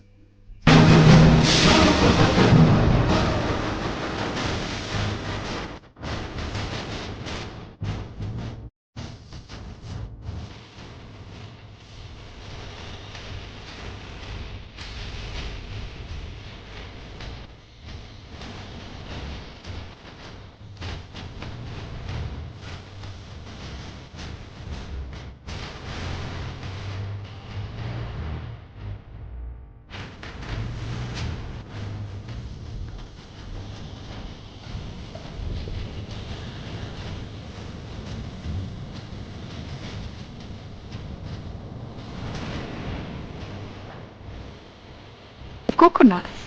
To hear that interview with Dr. Madamala Chattopadhyay in full, do head to our website.